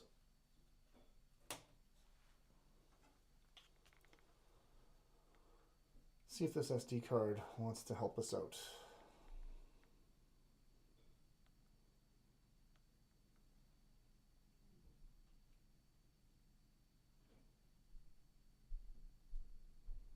Nope, it doesn't like that either.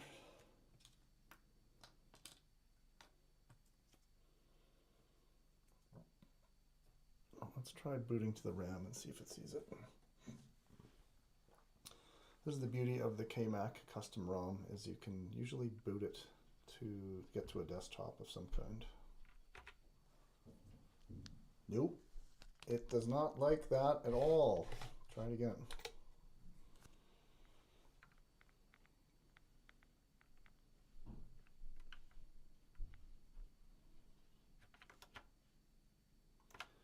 No, it does not like that either.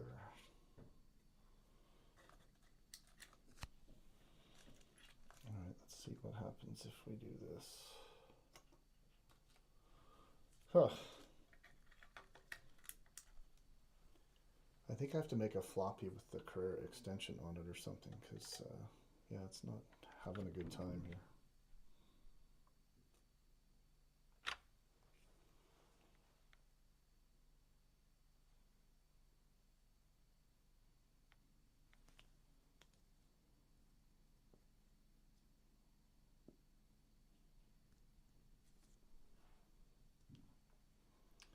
For those of you just tuning in, we're trying to boot an SE30 with a Carrera accelerator to any OS at all, but I don't know if I can unless I have the floppy extension.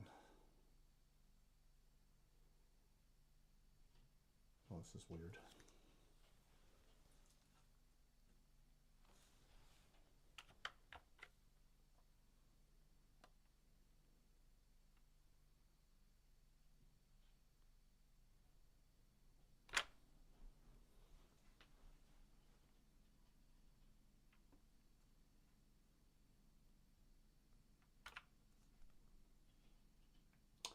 Yeah, fun. Fun times.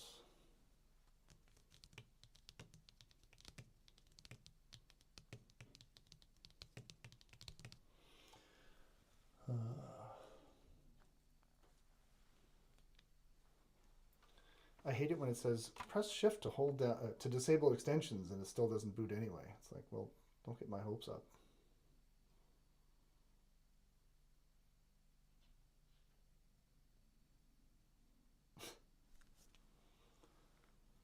I'm going to hold the shift key down for a day.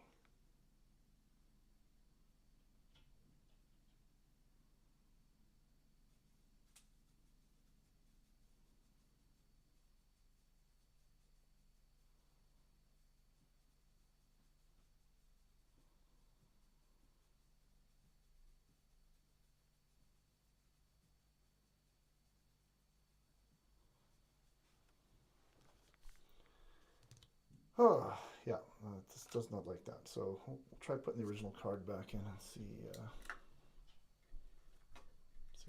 questions here. This is a mystery I would like to solve soon because I'd like to have this machine boot first time, every time, all the time. That would be fantastic.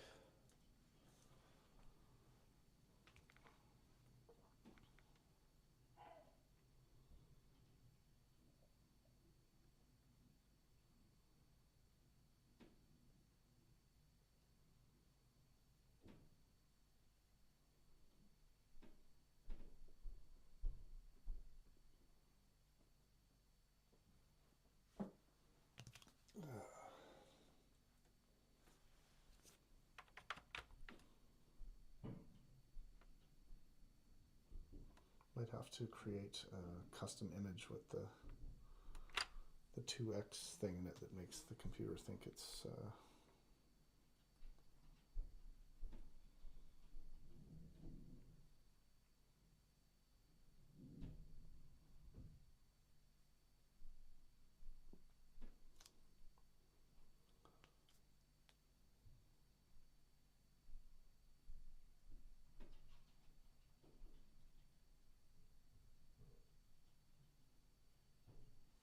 it might work now. We'll see. It's hard to tell without the chimes.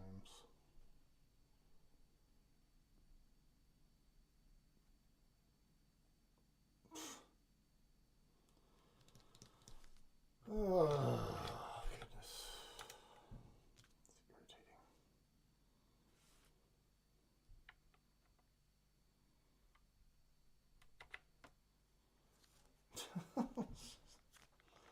Come on, you were working before.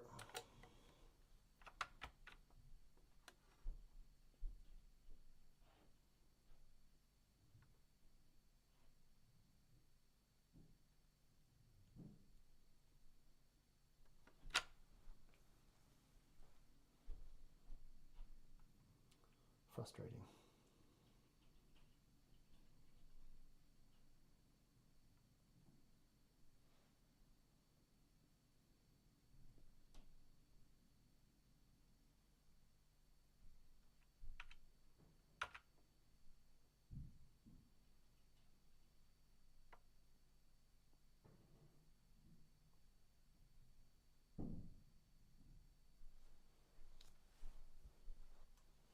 Well, we might shut down the broadcast here pretty soon. We've been on for an hour and 45 minutes, and we've got a fair amount accomplished. We got our screen connected.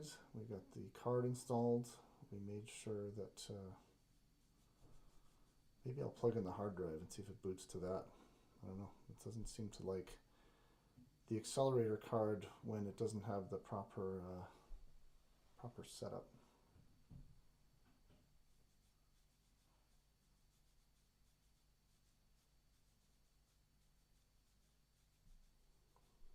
We'll try booting with the hard drive before we shut this down, but I might have to unhook the accelerator card because it doesn't like whatever's going on right now, but that's okay. I'll figure it out.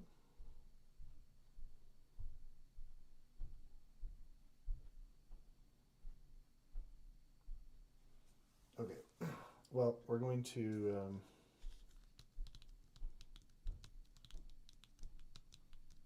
we'll maybe unhook the accelerator because I think it'll work better if we do that. Hang on. We're going to try again something else.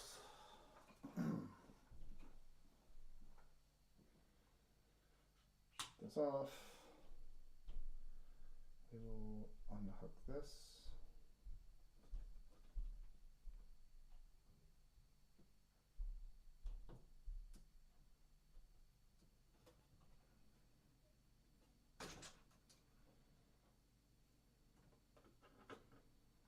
We will unhook the accelerator because it's not doing what I want it to do.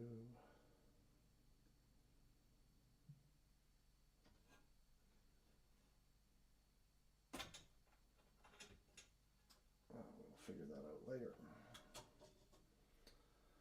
But we will put this back on.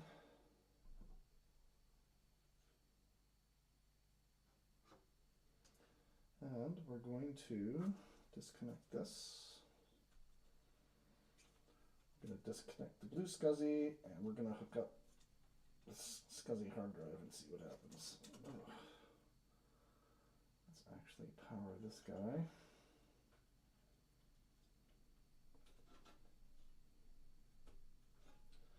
Unhook the blue SCSI for now. We're not accelerating the machine anymore for now. We're going to just bypass that. I'm going to see if we can boot to a traditional hard drive, because I believe this thing would boot the machine before. So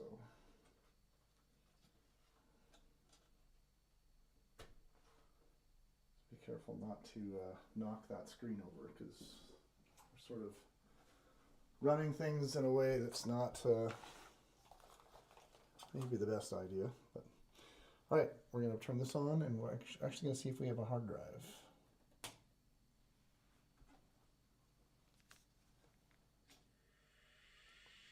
We do have a hard drive. You can hear it and everything.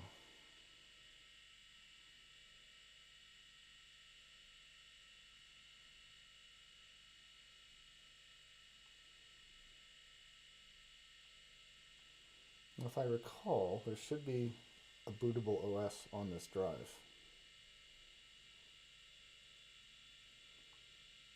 I can't remember. We're not seeing a...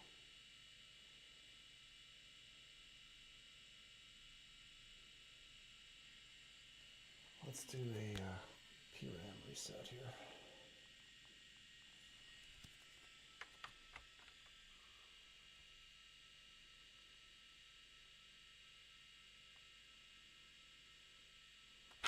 Okay, let's see if we got any activity here now.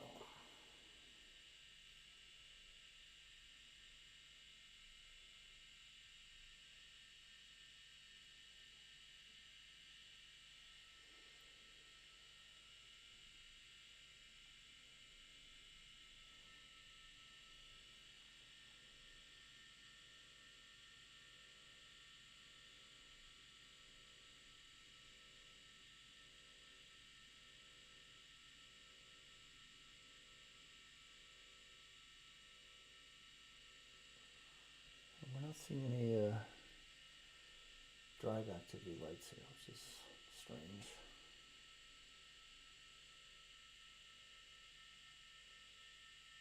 Oh, it's doing something.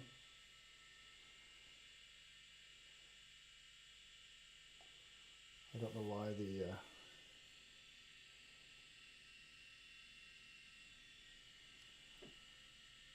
either that light is really dim or it's just not working.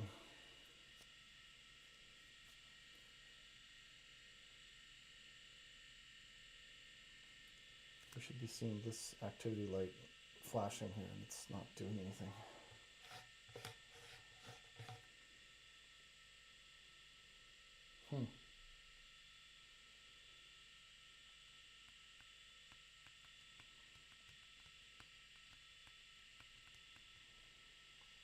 Well, this isn't nearly as interesting as I'd hoped it would be.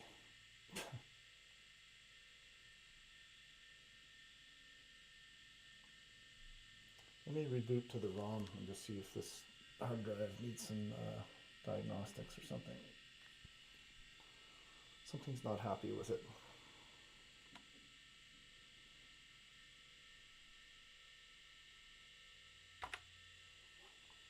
Let's boot to the KMac custom ROM and see if we can diagnose this hard drive. Maybe it doesn't have anything on it. I don't know. Yeah, see, that's how fast the ROM should boot. It should be that quick.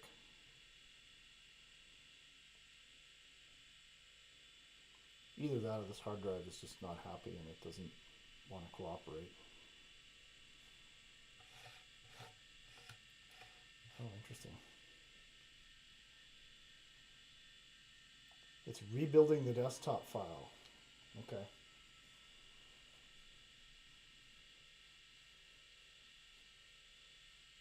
I don't know what M1 means, if that's what I named the hard drive. It's not ringing any bells. There's no blue SCSI connected right now, just this hard drive. And I don't know if I've ever booted from this before. If it's rebuilding the desktop file, it means it's got data on it. So I'm curious if maybe the hard drive just was having a bad day, and we'll see what mounts after it's done rebuilding this. Just zoom in here so you can see a little better.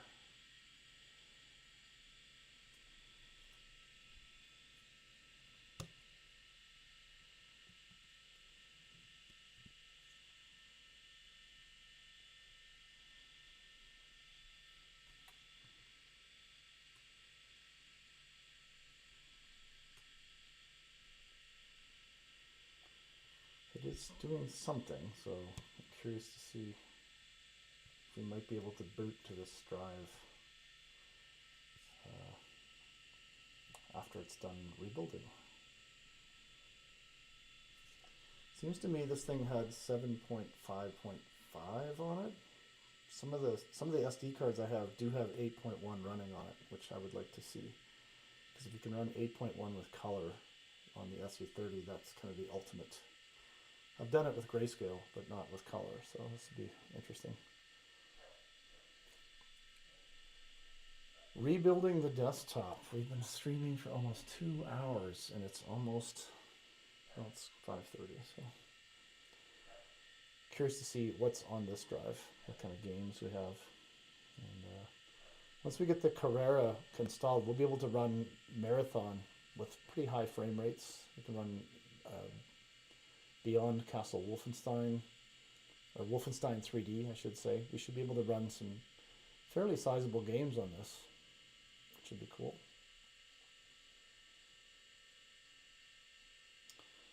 So today's broadcast has been dedicated to just checking out if we can get the color display working with the Zigzag Joe kit, which we did. We also were toying with the Carrera accelerator, which I'll need to play with a bit more later. Right now, we are booting the SE30 to KMax custom ROM, but we're also trying to check out this physical quantum hard drive to see if we can boot the Mac to the hard drive. And I think that I did previously. We also may take the frame out and get my friend Keith. We'll paint it black so it looks a little cooler when it's inside the machine. Also, the dummy board is green. We got a cool green dummy analog board. We got a purple logic board. We got a purple custom ROM from KMac Vintage. And we have green RAM. We're going to have a pretty cool machine once we're done doing all the things we want to do to it. We got a transparent speaker. We've also got a transparent mouse case, which is right here. Let's show you that. So that is the trapezoid mouse. Some people say they call it the Cybertruck mouse because it looks like a Cybertruck, which is funny. So we're going to take a trapezoid mouse and transplant it into here. That will be another day. We'll do that. Computer Compulsive, this is Craig. We are currently tinkering with putting together what I call the ultimate SE30, which is going to hopefully have an 040 processor running at 40 megahertz. We're also going to have a Blue SCSI V2 with full Wi-Fi. And we're also going to have the Zigzag Joe color LCD kit, which we can also mirror out. So we have the ball card installed, but I'm assuming if we hook the VGA output, we won't see anything based on what the instructions say. So just to double check those instructions, I could message him and find out. It says here,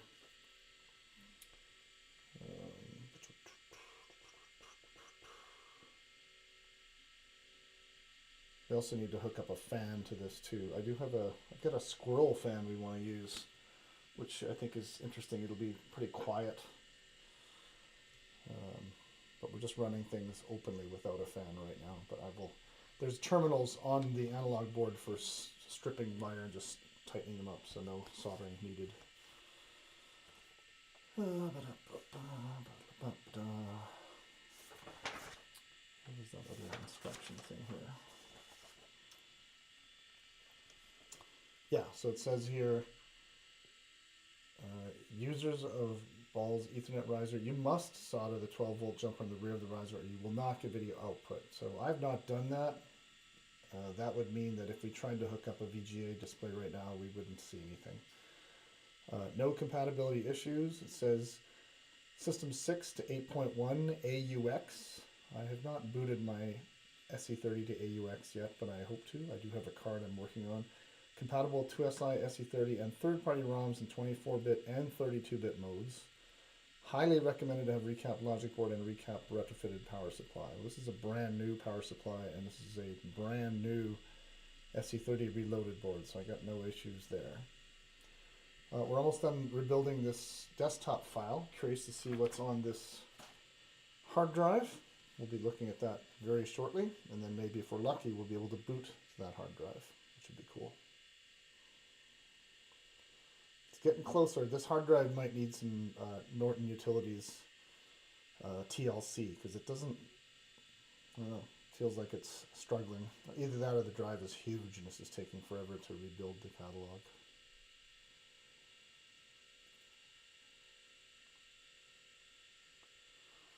Just switch to the other view here for a moment. If we look at the, we've got our drive is rebuilt. Let's go back to the desktop here. Okay, so let's see what's on the hard drive here. M1. What in the world is this?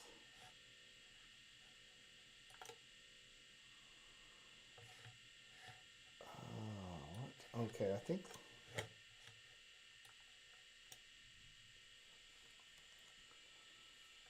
Gump sounds. Oh, we don't have a speaker anyway. Can't hear any of that. Did I put any games on here? Did I put, I don't remember what I did. Power top, print ratio, TW memos. There's obviously someone's computer here that, well, let's take a look at this for a second and see what happens. There's nothing interesting on here that would be useful to me, but I think this Quark Express. Oh yeah, check it out. Edmonton Examiner. This computer was used by a newspaper company in Edmonton. What would be funny would be to see if you could find some like personal information and hunt them down and go, hey, remember this computer you used to use? It has all your stuff on it. Font's not installed. Yeah, well, sorry about that. June 23rd, 1995.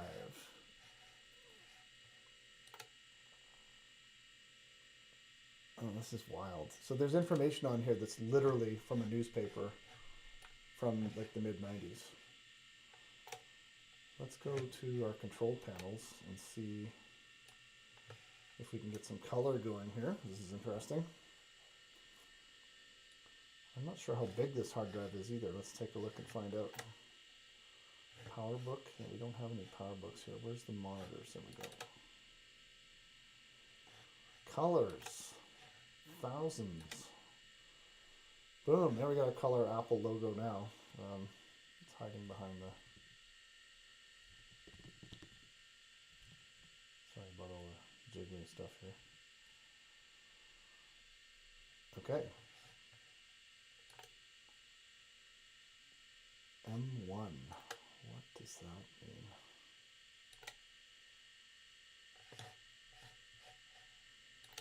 How big is this thing?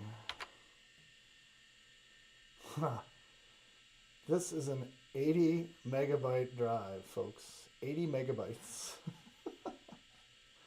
And there's 72 megs on the disk. That means it has 8 megabytes of space. Megabytes, not gigabytes.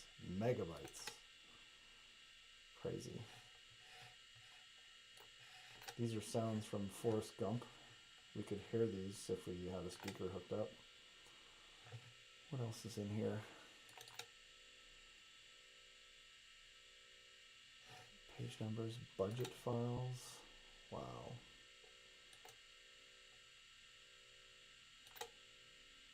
Unreal. So yeah, this hard drive was part of a collection I picked up The computers were from Edmonton and they were used for desktop publishing. And I think if you go into applications here, we should see, yeah, check it out. Adobe Acrobat 2.0, Adobe Illustrator. Which version of Illustrator is this? This will be a riot. 3.2 folder. What about, which version of Excel are we running here? Let's run it and just see. We got Microsoft Word. Is this Word 5? Which version is this? Word 4. Look at that. 1990. Okay, so this hard drive actually has stuff on it. Let's see if it boots. We're going to tell the Mac to boot to this drive. I don't know what PT keys is, but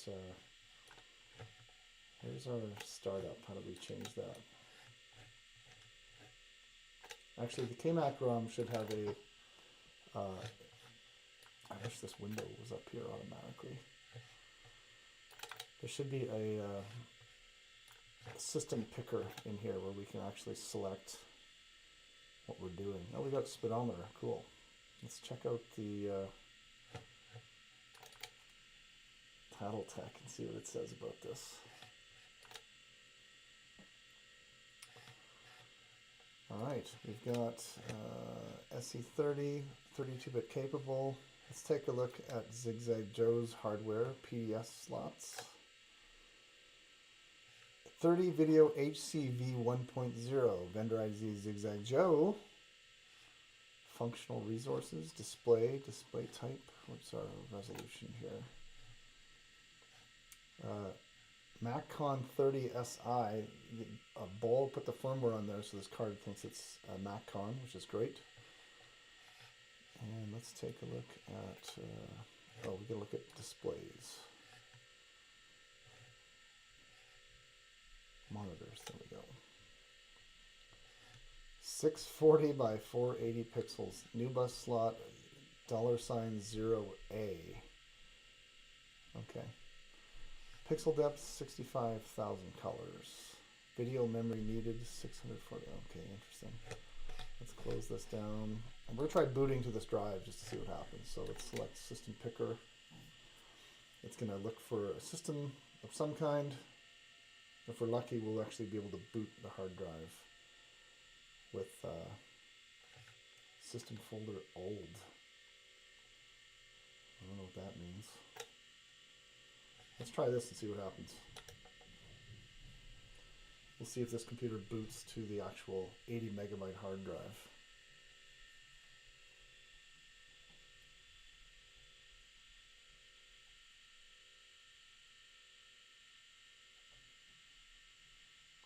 Yep, it's booting. Holy cow, that was fast. About the Finder, which version are we using? 6.1.7. There's our colors.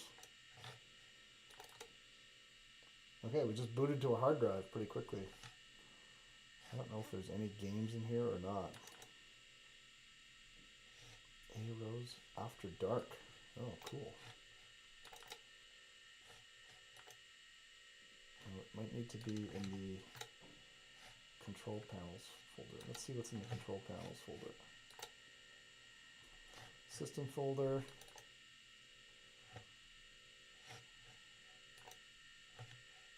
Can we throw this in here, or is it just going to get mad at us? HTT prober. Let's put that in here too.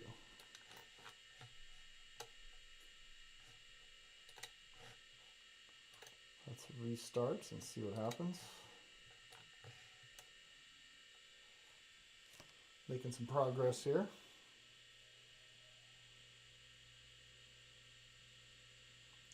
Might try booting to some of these other SD cards too, because I'm pretty sure I have 8.1 working on one of them.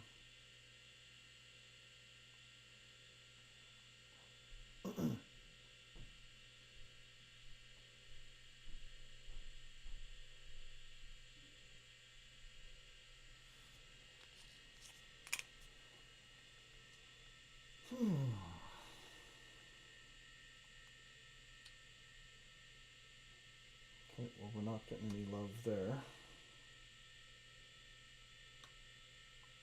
Let's try that again.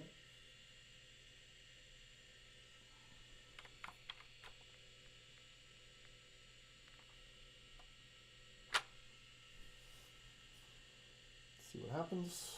If we can boot. It'd be nice to see this drive light light up.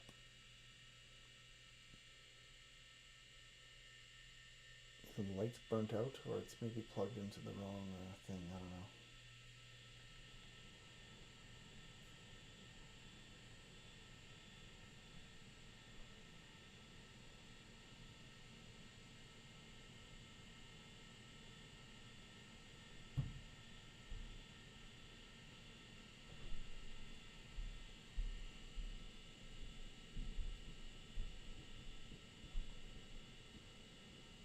Try this. We'll try booting the Blue SCSI one more time here, and then I'm gonna probably wrap up.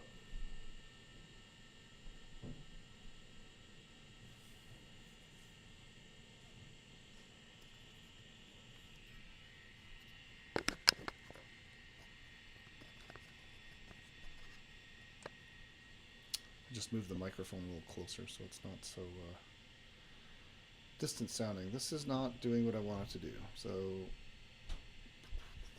let me try to just fix the drive for a second here.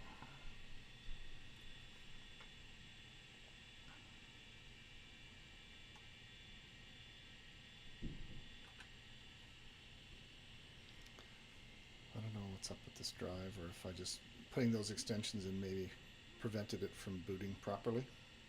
I don't know.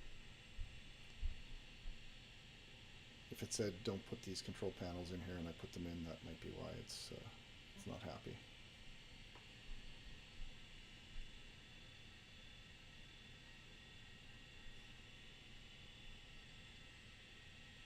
Is it going to rebuild the desktop again? Oh, interesting.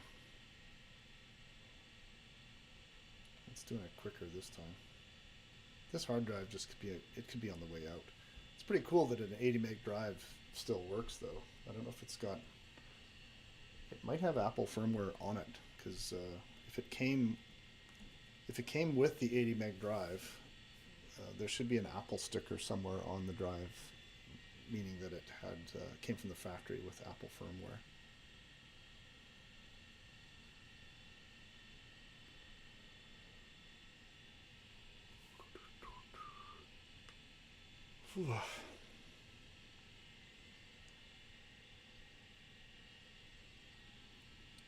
Once again, this is Craig at Computer Compulsive. We are checking out the possibilities with a Mac Effects case and the Zigzag Joe LCD upgrade kit for the SE30, which is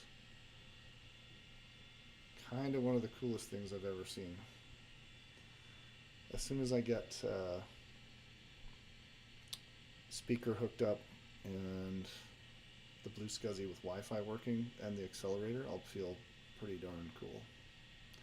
But there's a little bit more work to do, and getting that drive light flashing would be neat. There is I do have a PDS extension that allows you to plug in 2 cards, and so what I might try to do is have the Bolia Ethernet card in, and then have the PDS extender with 2 video cards. I want to see if I can get 2 color videos, color monitors running off of the Mac at the same time. I did do it back in 2021. I had an SE30 with the Micron card, as well as a Radius pivot card driving color displays from an SE30.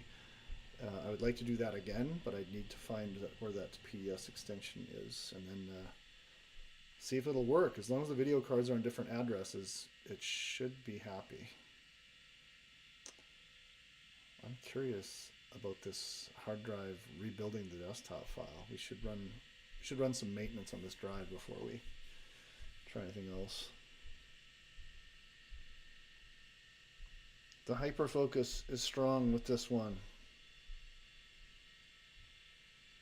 This hard drive is probably 38 years old, because the SE I can't remember if it was an SE or an SE30. One of the SEs I had, I think I showed you yesterday, was it actually says Macintosh SE on it, 1 MB of RAM. But the front says SE30, so someone took an SE and upgraded it to an SE30 at some point. It'd be interesting to put a floppy in here too, to see if the floppy drive is happy. Because there is that, I do have the Carrera floppy that I should put on the floppy EMU, and I could at least kind of have that at the ready for installing new OSs. I really want to see 8.1 in color though, even though it's 16 megahertz and blisteringly really slow. Also, because the front plate isn't mounted properly, we can't just throw a floppy disk in there. We have to just sort of wait till that's lined up and mounted correctly. But I just wanted to see that this functioned, which it does, which is super exciting. But I can't put it all together until I get the speaker hooked up, and I'm going to have to solder wires and do some gluing to make that happen. So I will solder wires onto that speaker before we do anything else. Wow, this is taking its sweet time. Oh my gosh, that took forever. Let's see if we can run some TLC on this, shall we? Utilities, is there like Disk Doctor or something in here? I should probably make a copy of this stuff before I burn the drive out. What can we do in here? Do we have like disk utility or disk first aid or anything?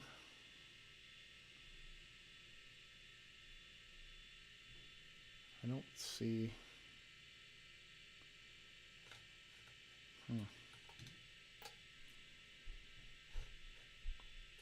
Is there something on here that can diagnose itself?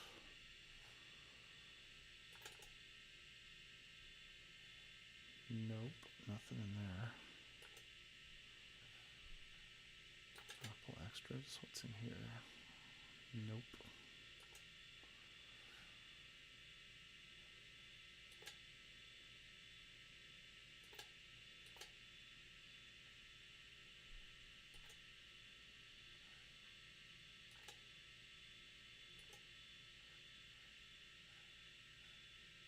System 7 Pro. Someone put System 7 Pro on here, or maybe I did, I don't remember.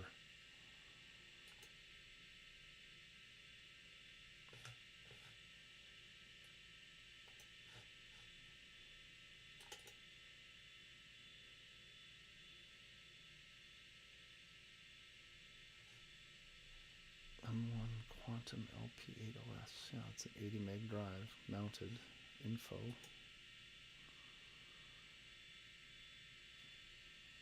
Number of partitions, 4. That's weird.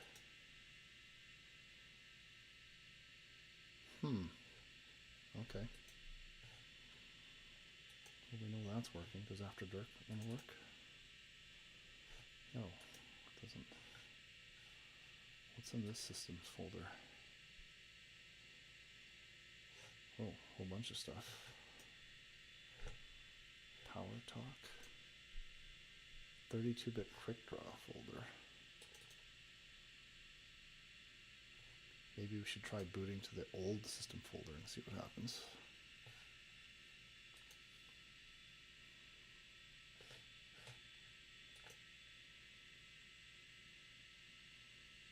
Yeah, I don't know. Let's maybe try the... I can't believe I don't have like a Disk Doctor or something in here.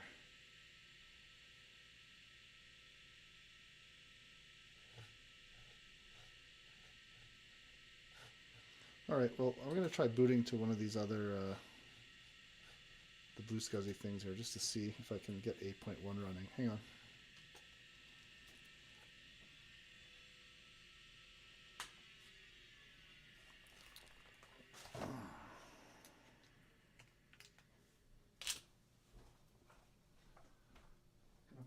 the Blue SCSI back in.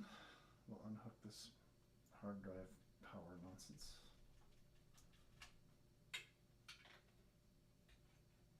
$80 meg drive. Wow. Insane.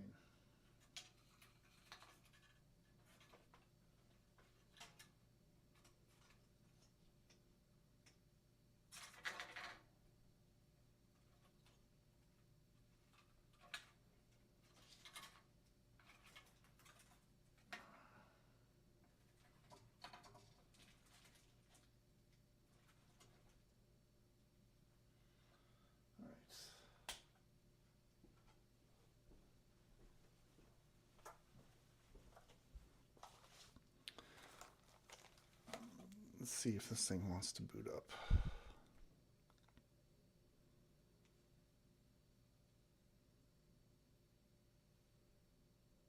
Now that the accelerator is not installed, it should maybe behave itself a little better.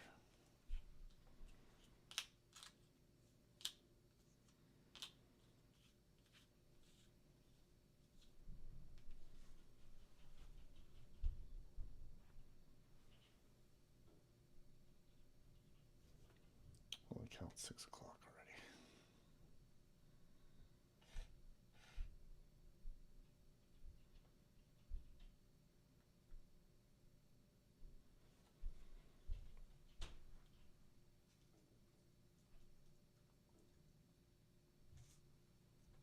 Let's see if we can boot to the ROM.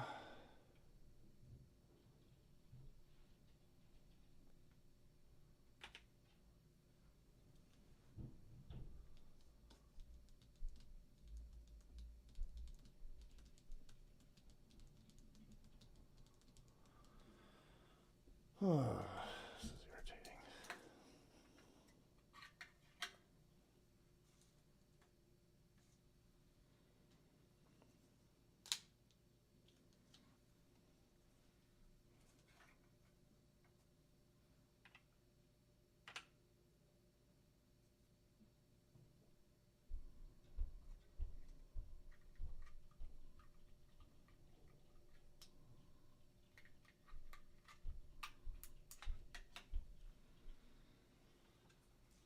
Don't know why this isn't behaving itself. Let's go.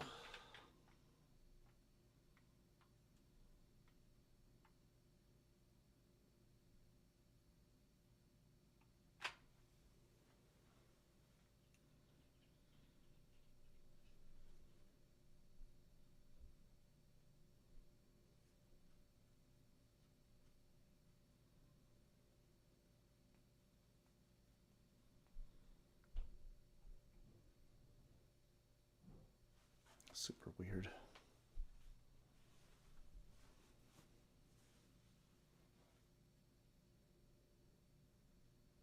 Oh, this might work.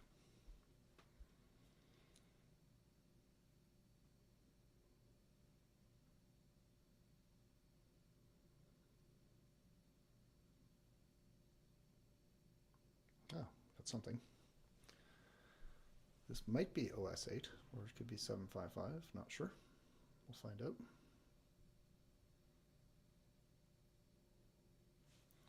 The nice thing here is that we're using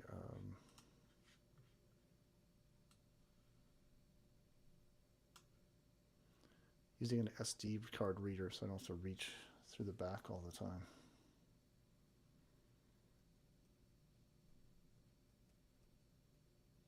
Oh, I've got the newer version of After Dark on here. That's cool. This is 8.1, yeah.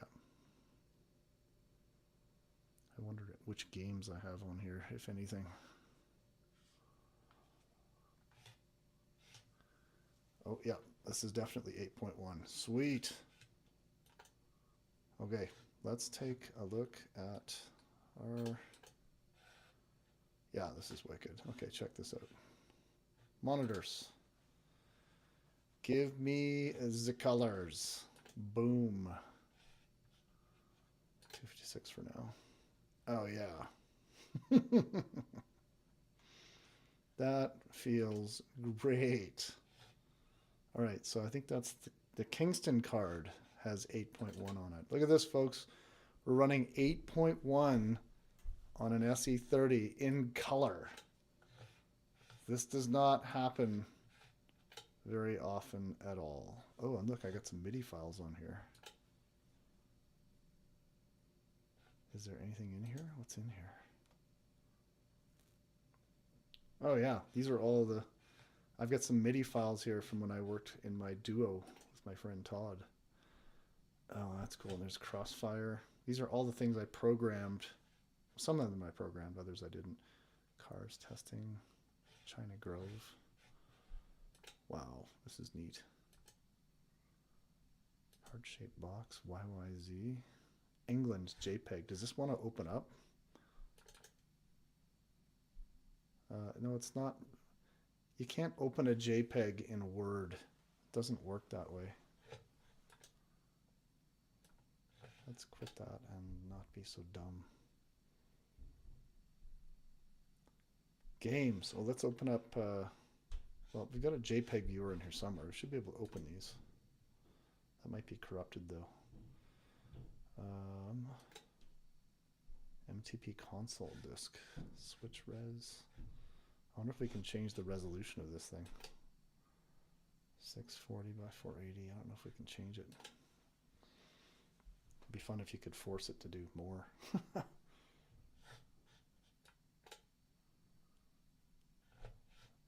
so resolutions, display settings.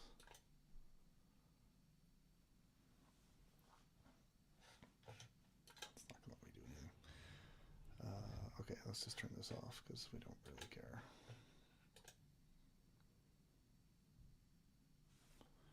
System 8.1, folks. Let's take a look at this. Ah, so cool. Well, it's actually 8. We need to bump it up to 8.1. macOS 8 in color on an SE30. Yeah, I really want to bump that up to 8.1 just for fun. So what's in here? System 7 800K.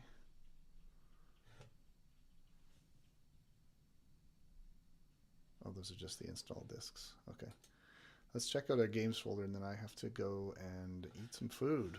This is wild that we're actually running color screen on OS 8 on an SE30. Believe me when I tell you, this is not an easy thing to do. Let's close that up. And yeah, I can't wait to get this. It's this 040. I don't know if you can get 040 and oh yeah, Hard Day's Night. There's a Beatles thing. CD bounce backup. What's in here?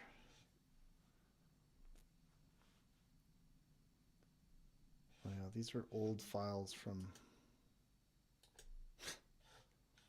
That's awesome.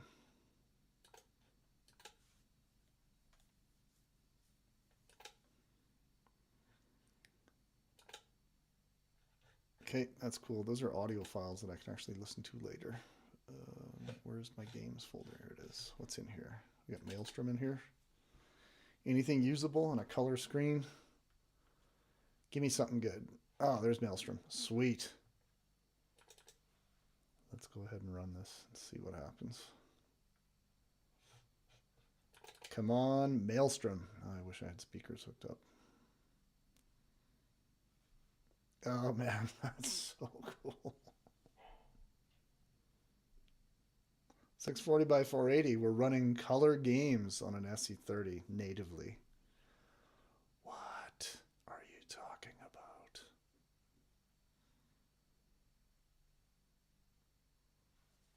This is Christmas all over again. Look at that. I wonder if these things run in thousands of colors.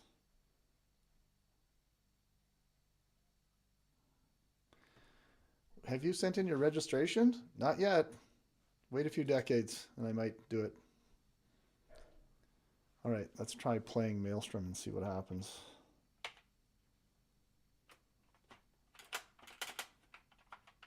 Where's the fire key? Oh.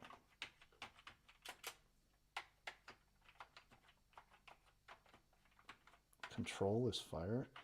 Yeah, these controls are weird. This is, oh man, this is so cool. The game is like totally scaled to the outside of the frame. Pardon all the clicking from the keyboard. This looks so good. When you play this on a CRT, it's all weird and shaded, and it's like all the intric. Oh man, so happy right now. Let's find out what other games we got on here, and then I'm gonna go eat. Maelstrom running. Oh, do we have the flying toasters in here? Is it right, top right hand or top left hand? Can't remember. I don't know. Do we have after? Yeah, we have After Dark 4. But does it work? Last time I tried to use it. Flying toaster icon. Look at that. Setup. When does it do this? Oh, top left. Okay, let's try that.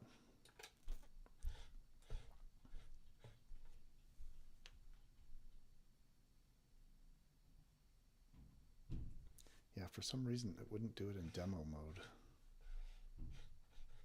After Dark 4. Do we have the Flying Toasters here? Flying Toasters Pro. Does the demo work at least?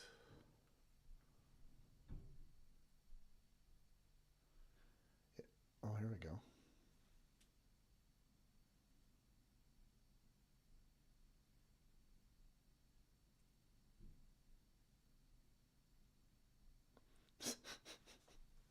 Yeah, this is some heavy duty graphic. All the objects are rotating while and a song is playing in the background. Okay, well anyways, that's very interesting. Let's put that away and let's see what other games are in here. I think Prince of Persia was the other one. Maelstrom is awesome. Spectrum is awesome. Wordtris. Let's do Prince of Persia here to see what happens. Then I'm going to go eat. Wow, Color SE30, everybody, running macOS 8. That's just bonkers.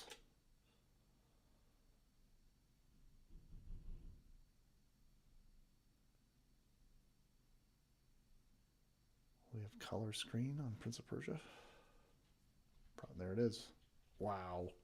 All right, folks, I'm going to sign off, but thank you so much for hanging out with me on this lovely Saturday afternoon. We've been running a Color SE30 with the genius of Zigzag Joe.